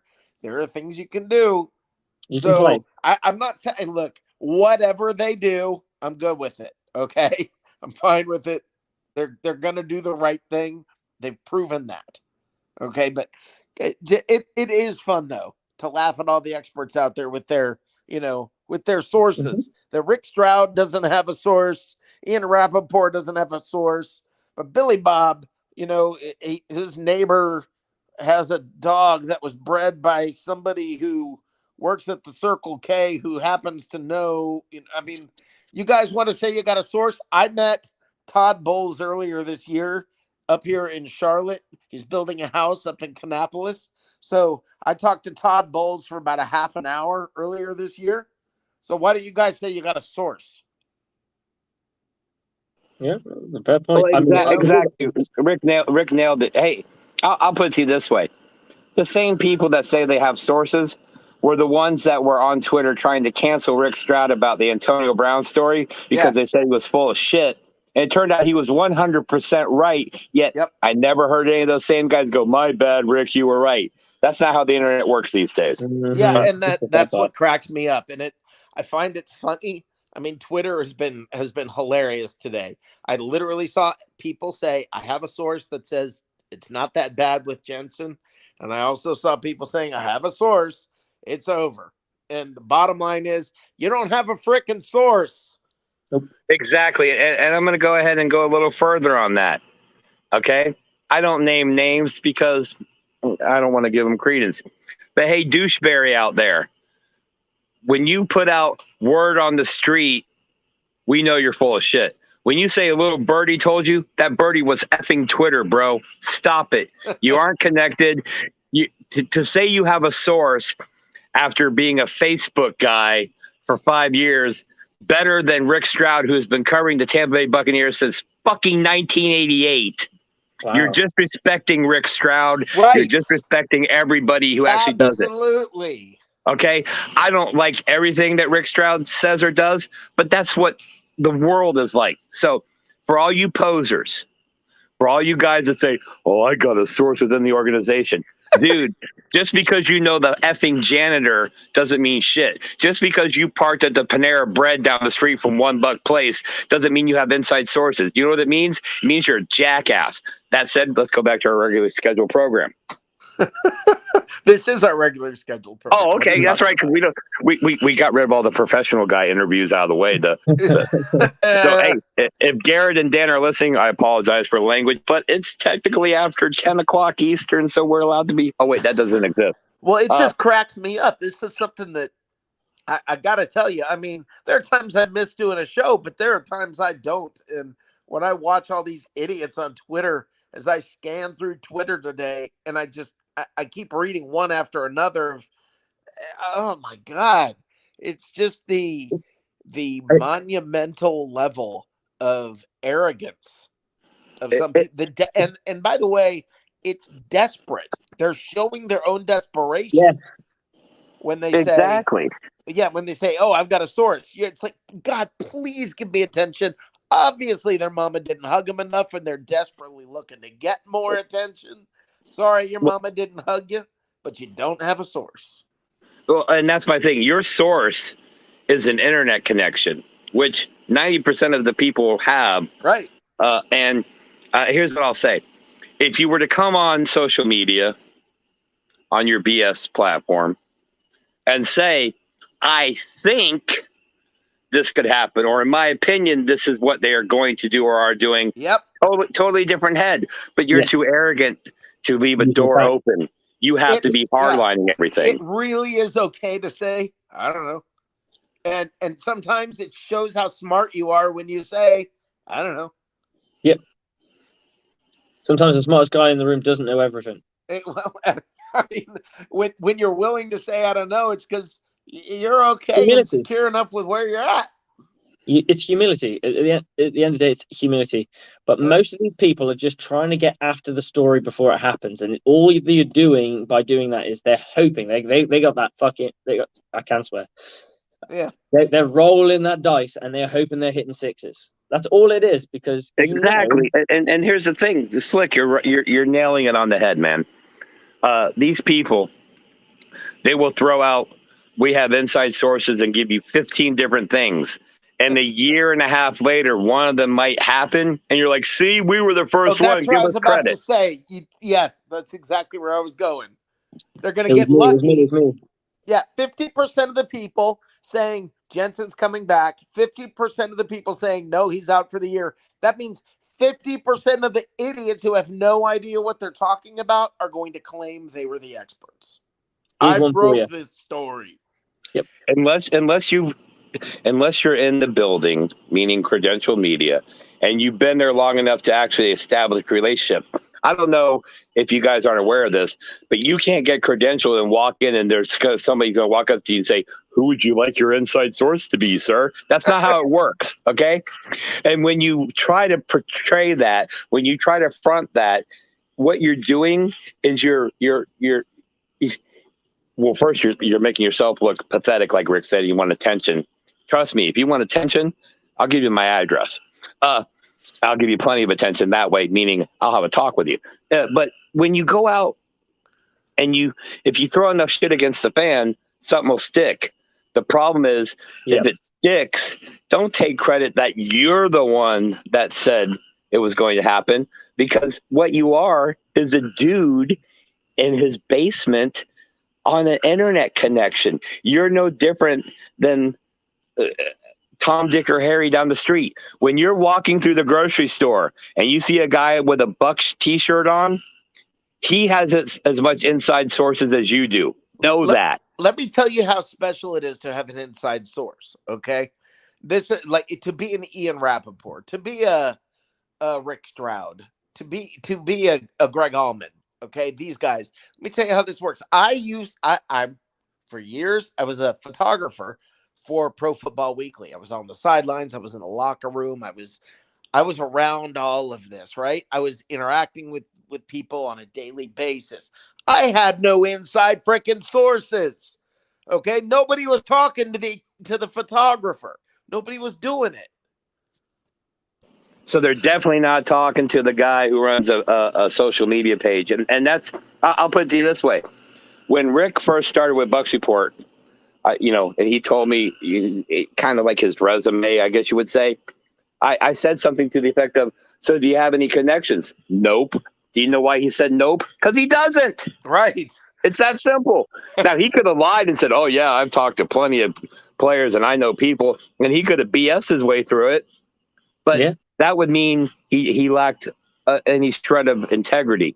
And that's what I'm trying to say. If you're on social media and you're acting like you have inside sources, first of all, you're a clown. Second of all, you have no integrity. Third of all, dude, if your mom didn't hug you, I'll hug you.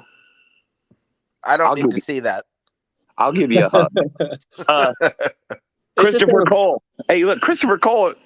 Check you out on YouTube, Christopher. What's up, buddy? Hey, Christopher. And here I am waiting for him to respond. So, Rick, real quick, and I know this is stupid, but I'm going to make you do it, or I'm going to ask you to do it. How many wins for the Buccaneers in the regular season? All right, 10 or 11. Okay, so you're doing what I do. I looked at the Vegas odds and went, yeah, somewhere around that. Oh, no, I couldn't have told you what the Vegas odds were. I think the common conception is we're looking at a division championship for the Buccaneers and a significant playoff run.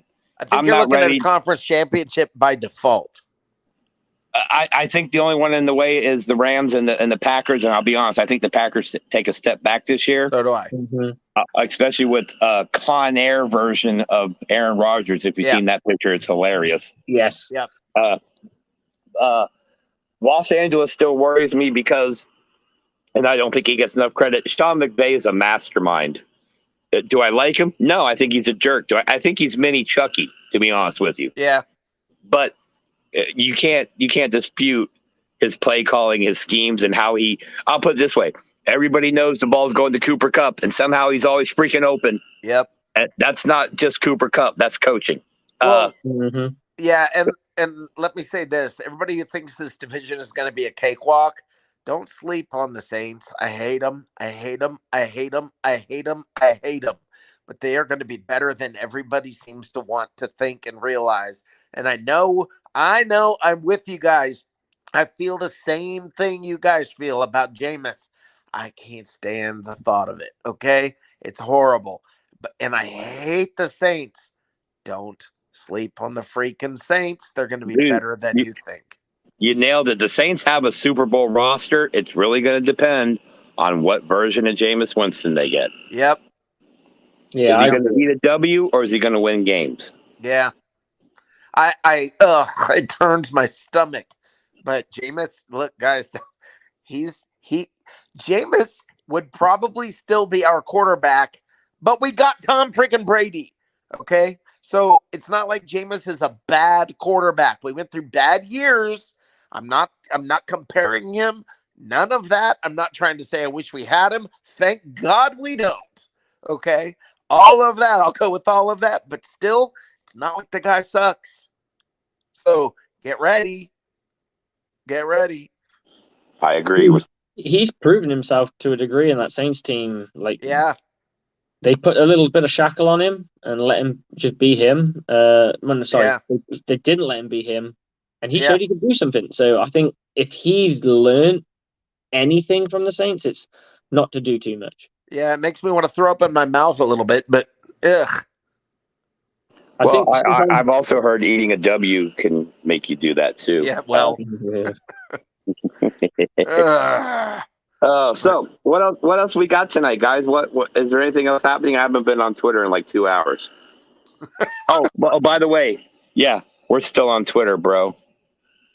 Still on Twitter. That's all I'm gonna say, and we're coming for that. Okay, all right. I'll say this: we got a guy from the United Kingdom. We got a guy from Charlotte. We got a guy in the center here, me, the ass, from Tallahassee. Nice to know we have a center.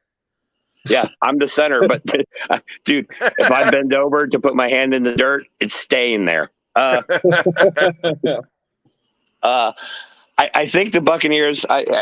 Okay, everybody collectively gasped when Ryan went down, and of course, Buccaneer fans and Slick and I talked about this, so I don't want to make light of it, but I'll use it.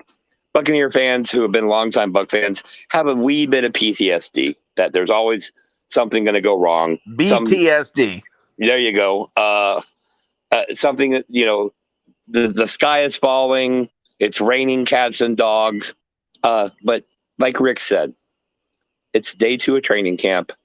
We have arguably one of the best general managers at acquiring talent at the spur of the moment and figuring out a way to financially make it work. Arguably, well, not arguably, the greatest quarterback of all time. We have 2 top 12 wide receivers in the league. We've got probably one of the best linebacker cores from outside to inside. We've got Vita Vea, however you want to say it. I'm just going to call him the big fat dude that is a monster. And people aren't talking about this enough. The Buccaneers secondary, I think, is going to be vastly improved with the signing of Logan Ryan and, gosh, what's the other guy's name? I just had it. That dude. So I think the team, with or without Jensen, is still a Super Bowl contender. I just think that Ryan Jensen adds that layer of security, comfortableness, and chemistry that Tom Brady thrives in. I have to laugh when you say we have 2 top 12 receivers. Mm-hmm. And you're not including Julio effing Jones. Exactly. And I think Russell Gage is going to do good in this offense because Tom Brady is better than Matt Ryan. Yes. That's all I'm going to say. Is he? Well, I think there's 28-3 reasons why that's the truth. I like that. That was good. Nice. Thank you, JT. Thank you. Yes, Keanu Neal. How did I not know that? I'm like a Keanu Reeves guy over here. Keanu Neal and Logan Ryan, I think, are going to have a big impact on this secondary. I can guarantee you one thing. I think we're in for a good year, and we're also in. I think we got better, and the rest of the NFC got worse. And I think with Logan Ryan and Keanu Neal and on the field, I don't think there's going to be a breakdown in communication at a critical moment against the Rams in the playoffs. Jordan freaking Whitehead. Sorry, had to say it. Oh. So, Rick, what else you got going on, man? Because we're about to wrap this up. That's it, brother. Where can we find you? Rooms to go? Or, I'm sorry, rooms to buy? You can find me there. Big freaking new superstore in Charlotte, so come on, see me. But no, I mean, where can you find me? I'm still hanging around on YouTube, Facebook, Twitter, all of those places. You can still find me there. You know, who knows? Maybe I'll be popping into some of these shows more often again. All right, brother. We appreciate you taking the time. I want to get one-on-one with Slick here, which sounds weird now that I said that. Hey, listen, you know, you're in the center and there's sweaty butt crack things, so I'm out. Well, proper towel placement is key, according to Tom Brady. Exactly. Have a great one, guys. Thank you so much, Rick. See ya. All right, Slick. What's going on, buddy? What you got, man? I was talking about the number of Julio Jones. So he's reportedly gone to camp wearing 85.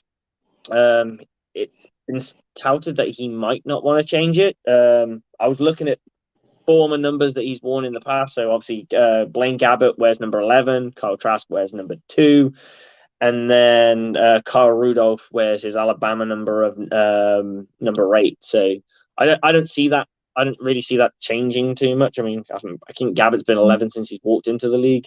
Trask, I'm not sure he'd change it. I know quarterbacks players are very very superstitious. So I don't see that changing to him. Kyle Rudolph might, maybe, but I don't know who wears 88 because I think he wore 88 in the past. No, I think Kyle Rudolph is going to go with a single digit number 8. Yeah, he's got 8. Yeah. I'll say this about Julio Jones. Okay. Hated the guy when he was a Falcon because no matter what, he was always open and he always killed the Buccaneers at a crucial moment. That said, he is not the receiver he was, but he's also not Jalen Darden. He's not Scotty Miller. He's Julio freaking Jones. And if you go down to the Bucs Report Facebook page or go to bucsreport.com, we actually got a little article up that has a highlight video of everything Julio Jones did today in camp. And if you watch how he runs his routes, he's on his game. He's ready. So he's not injured. He's ready to go. That's what you want. Exactly. Let's see. What comments do we need to deal with here? We had a few. We had about the Ring of Honor. So we got Gerald McCoy over both in the Ring of Honor. I don't know about that. I like Gerald. I'm a huge advocate. I think he was just a good guy. I just don't think he had the dog in him to be the man. I'm not. Here's how I'll say this. It's really hard to talk smack about someone who's played in the NFL when we're sitting on our couches. Of course, he's been to where none of us have been. Absolutely. Was he a great player for the Buccaneers? Yes, he was a great player on the Buccaneers teams that were more often than not pretty crappy. Is that his fault? No, of course not. But when he left and signed with the Panthers, okay, understandable. Money's money. This is a business. But when he walked onto the Panthers field and put on social media that I'm finally home, no, dude. There is no honor in disrespecting the team that made you a multimillionaire. Okay. So we're not going to put you in the Ring of Honor when you disrespected the team by claiming the Panthers, who cut you after 1 year, is your new home. What you were saying is I'm going to prove everybody wrong. And you came out and you laid a freaking egg, dude. So great Buccaneer player. Sure. Ring of Honor candidate. I can't see it for the reason that he disrespected the franchise. And I'll say this, if he gets in before a Hardy Nickerson does, oh God help me. That said, I think we had another answer. Well, yeah, Chris Cole said he would take Nickerson. Yeah, I'll take over James Wilder. Now, the reason, and you know, a lot of these Bucs fans aren't as seasoned and, you know, been with the team or following the team as long as some of us have. James Wilder hasn't played since the 80s. Okay. Yeah. I know a lot about him though. He is considered there's a lot of, he's got some respect on his name in the sense of there are linebackers and linemen from opposing teams that said he was one of the best runners in the NFL at one point. Not only that, he still holds the Buccaneers franchise records for rushing yards. Aren't we known for having without being mean to the guy? Aren't we known for having abysmal offenses? Though? Well, granted, and that's the thing. Being the best guy on the smartest guy on the short bus isn't really something to be proud of. But that said, he's still the franchise leader, I believe, and I was corrected by this because they don't count passing yards as all-purpose yards. He's the Buccaneers' leading rushing yard and all-purpose yards. So those are two major categories. I feel the reason that somebody like James Wilder won't make the Ring of Honor is the Glazers have spent hundreds of millions of dollars to escape the stigmatism that was with the creamsicle days. Okay? They begrudgingly brought back the creamsicles because of fan demand, but they have done a lot in their time since Malcolm was alive as the original owner of the Glazer Group to distance themselves from that horrid Buccaneer history of creamsicle. So I don't see them putting in a James Wilder anytime soon. I feel like kind of, you know how the Hall of Fame has these guys who have been up for nomination for like 20 years and they just basically let them in after they've died because why not? Maybe then, but let's think about this. Does James Wilder belong in before, I don't know, Hardy Nickerson, Simeon Rice, and now Tom Brady, Shaq Barrett, Levante David, Mike Evans? Yeah. All right, if you add all those people, even Gronkowski, if you want to get froggy, you're already out of space in the stadium. You have to create another ring. So I watched James Wilder play live. I was at that stadium from 1976. You're an OG Buck, you dude. Oh yeah, I'm what they call a day one fan. My family had one? Like you at the stadium day one. Oh yeah, my family had season tickets from the opening year all the way through '82, and then let's go. Yeah, I picked them up when I got to be old enough to afford such foolish expenses because they were expensive back then too. But that said, I appreciate James Wilder. Hell, I've had great conversations with his son, James Wilder Jr., who was a Florida State Seminole, now plays for the Edmonton Elks. Hold on a second. Shut up, dog. And so I've got mad respect for the guy. I think his legacy is what it is, but Ring of Honor, I mean, he should have been one of the first ones in. If he wasn't, I don't see him making it. I just don't. I think you nailed when you said about letting guys just in, like they let guys into the Hall of Fame because they've earned their due, so to speak, because they've been knocking on the door for so long. And I think that's the case with the Ring of Honor. You're right. He should have probably gone in a long time. He probably should have gone in the 90s. Early to mid 90s is probably when he should have gone in, maybe early 2000s. But you also said that the Glazers wanted to distance themselves from that legacy of the bad days of the creamsicle, and that's absolutely understandable. You know, you want to be, when you become an owner and you want to become a brand, you don't want to be remembered what you did, that the previous owner did. You want to be known what you did. Oh, exactly. And Fred Moore, you're kind of proving my point, because I'm saying he doesn't really belong in the Ring of Honor. What I will say, though, and this is where I think the Buccaneers need to be a little more creative, because this fan base, we have a lot that joined after the first Super Bowl, the Chucky Gruden days. You have a lot that obviously joined during the Tom Brady era. So let's say 40% of the fan base doesn't even know who the hell James Wilder is. So putting him in the Ring of Honor would seem odd. So I got an idea here, Buccaneers organization. At your facility, you have rooms for every unit on the team, a quarterback room, a wide receiver room. Just name it the James Wilder running back room. Put his name on the door. Put a little plaque up there. You're showing respect. He's not getting the same status as a Leroy Selman would get, which he wasn't quite even close to that stature of player. But he still gets honored and respected as he should. So, yes, Fred Moore. Would I put Jameis Winston in there? No, I wouldn't. And I'm a Florida State guy. I'm literally, I can hear the the Florida State marching band play on game day from my house. That's how close I am to the stadium here in Tallahassee. I was a big Jameis Winston supporter, defender when he first got drafted. But reality is reality. Ben Cornett's still listening. He could probably pontificate for hours about some of the battles I had online defending Jameis Winston and that draft pick. Okay? For this organization, I was wrong. See how easy that is, guys? I was wrong. Is he a quality NFL quarterback? He has every opportunity to be that. What I will say is we saw an improved Jameis Winston under Sean Payton the brief time he played before he got injured, right? Does he continue to get better under a lesser coach? I don't know. We're going to find out here in about 6 weeks when toe meets leather for the regular season. Now, I have to comment here. Sorry, I had something.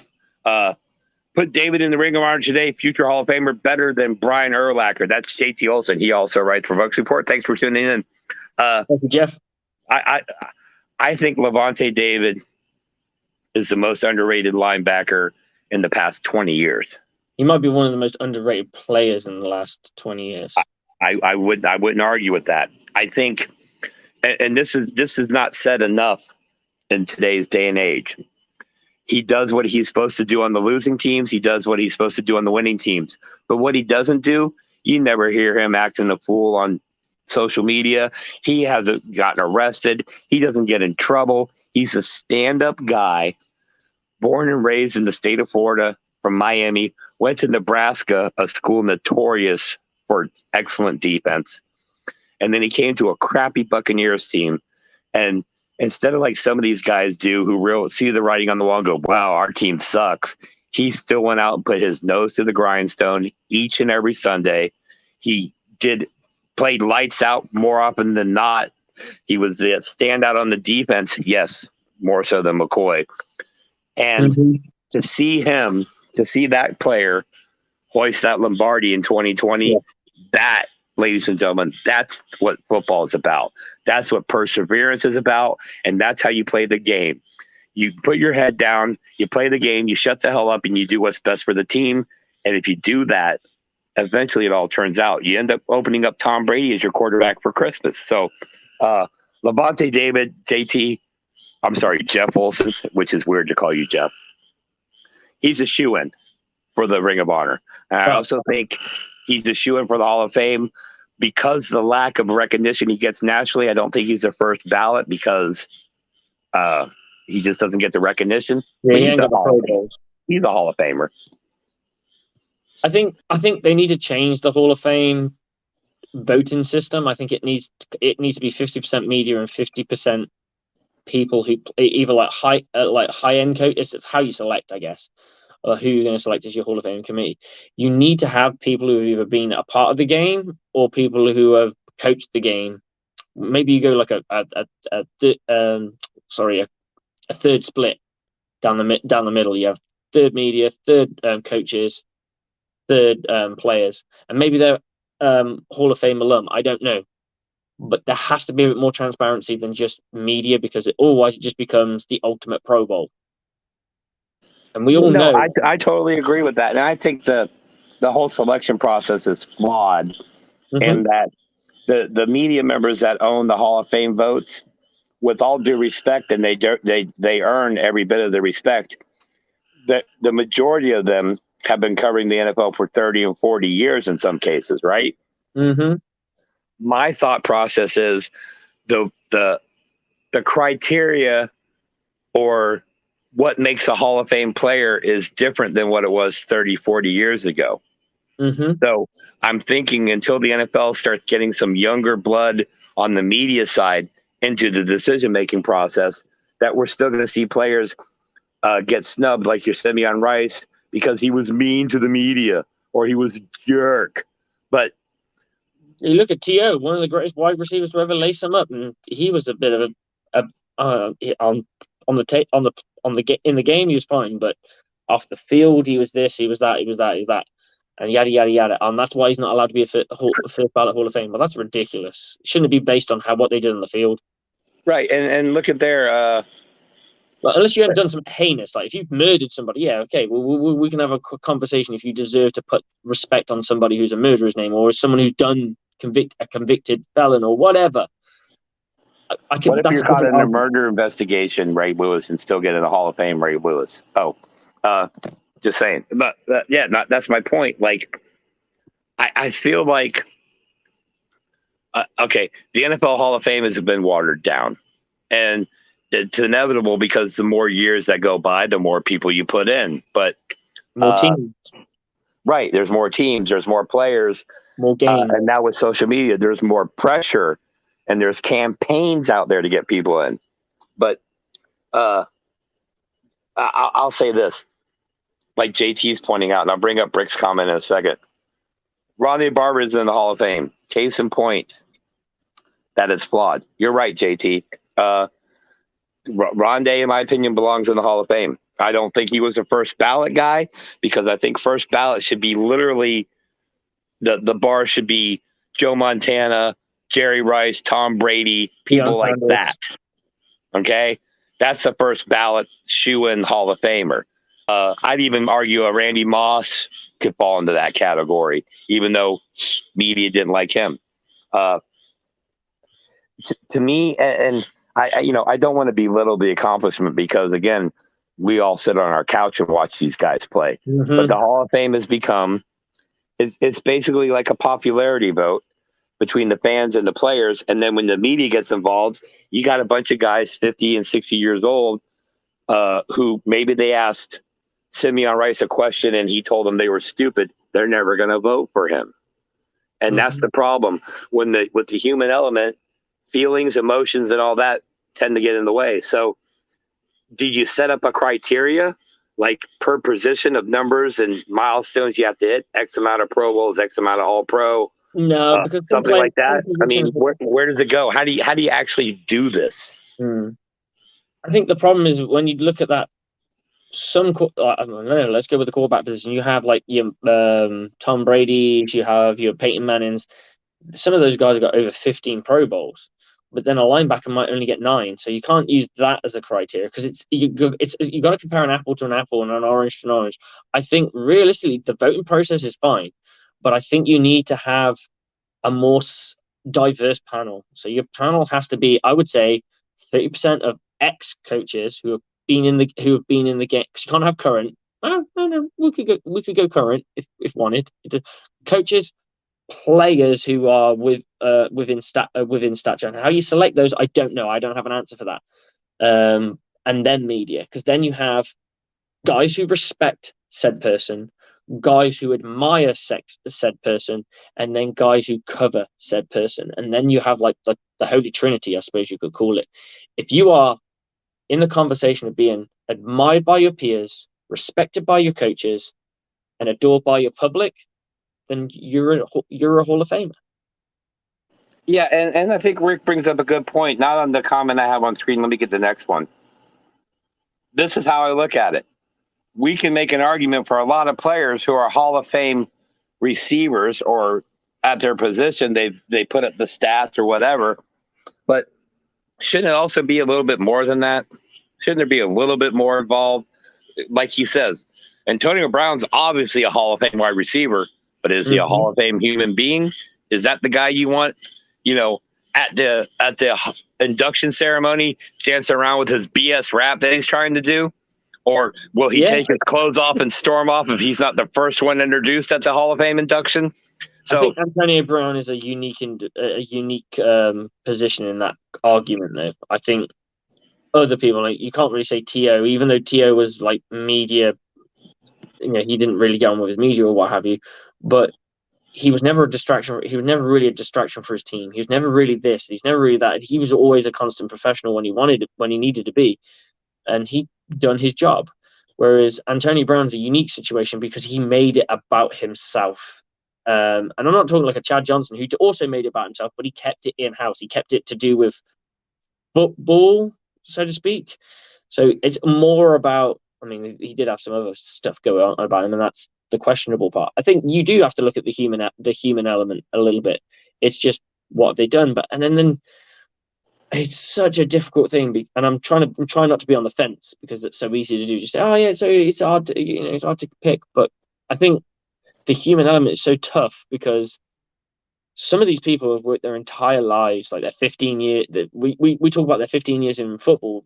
We negate the 2 or 3 years they did in university, and then the years they did in high school.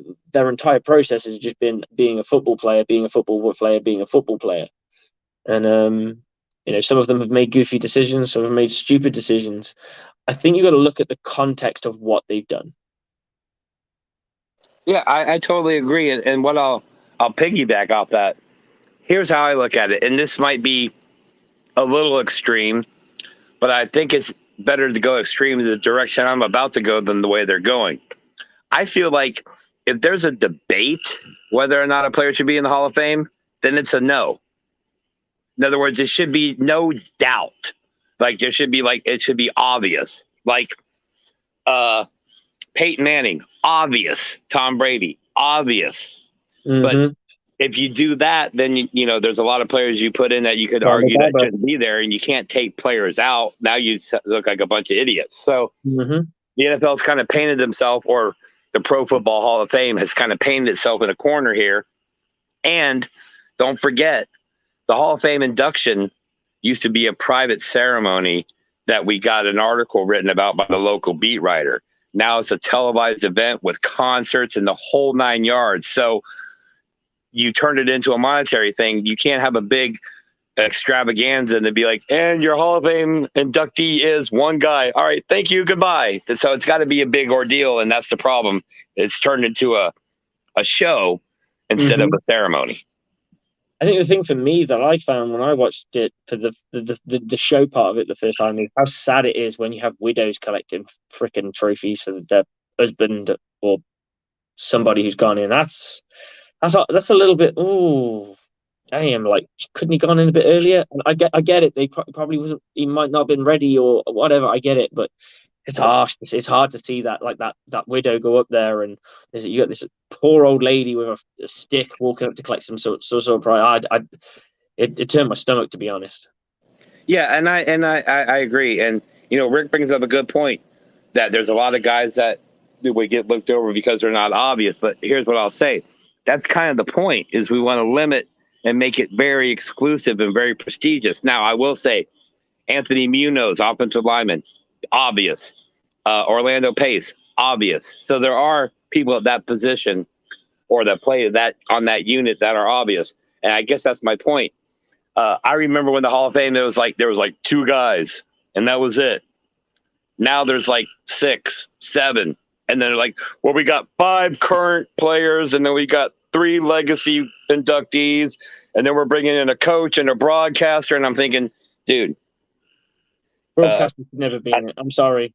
At this point, you're going to have to buy half a Canton just to have a building big enough for all the busts. But I'll put it this way: if this is the only problem with the NFL, we're in a good situation.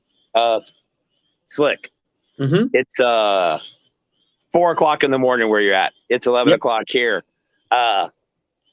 Give me some final thoughts and let's get out of here so I can go, do stuff that's not legal. All right. So one thing I would like to talk about is, I think it's redundant now. I was going to go kind of explore the things of could the Bucs go after a different free agent, but I think the big free agent talk now is going to be all center. What is the turn down from a JC Tretter to a Matt Paradis to a Billy Price? I think there's big difference. I think we've covered pretty much everything. I'd like to see the Bucs go after someone else, but we can't because we're in this situation now. This is if there was no Ryan Jensen, we'd be talking about who could the Bucs go and snag now. Yeah, obviously, 8 o'clock this morning or yesterday when you and I were talking about doing the show, we had a bunch of different topics, but when something like the Jensen thing happens, you kind of got to unpack it and that'd be done. At least pontificate on what we think. Not that, we have any inside sources. See how we did that? We admit it. We don't have inside sources. What I do want to say before we jump off here is I want to give special thanks to Garrett Ballard, Sports Talk Florida Bucs Report, to Dan Holmi, Buccaneers MinuteCast. You can find both of their works on bucksreport.com. Shout out to Michael Washington of, Dynasty Academy podcast. We'll get him back on the show. He had to reschedule due to some tech problems. Slick, as always, it's a pleasure. It's been a great time. What I'm going to do here before we end the show is I'm going to drop that Ryan Jensen video up for the people who might be tuning in late and didn't get a chance to see it. Again, we want to give credit to Mr. Bucs Nation James. Follow him on Twitter and YouTube, Mr. Bucs Nation. The guy's a hell of a podcaster. He does great job, great content. Special shout out to all the guys in the comments section. Rick Hughes, thanks for coming on. Christopher Cole, Ben, JT, everybody. If you're watching this on replay, please hit like, subscribe, and follow on whatever platform you're on, whether it be Facebook, YouTube, or Twitter. Another special shout out to Sports Talk Florida for letting us use their Twitter. And Slick, I'm pretty sure you got another show coming up on Saturday. Is that correct? That's correct. So catch me then. All right, Saturday, Slick. Much love from across the pond, as always. Everybody who has tuned in, again, thank you. And we're going to go ahead and get out of here for tonight. But before you log off, everybody, check out the Ryan Jensen video, courtesy again of Mr. Bucs Nation, James. Thanks for tuning in. We appreciate you. As Rick Hughes would say, go Bucs, go Bucs. I'm not going to say the third one, Rick, because technically you'd be taking your title from you. So go Bucs. Slick, everybody else, have a great night. Slick, peace. And here comes the Ryan Jensen video. See you.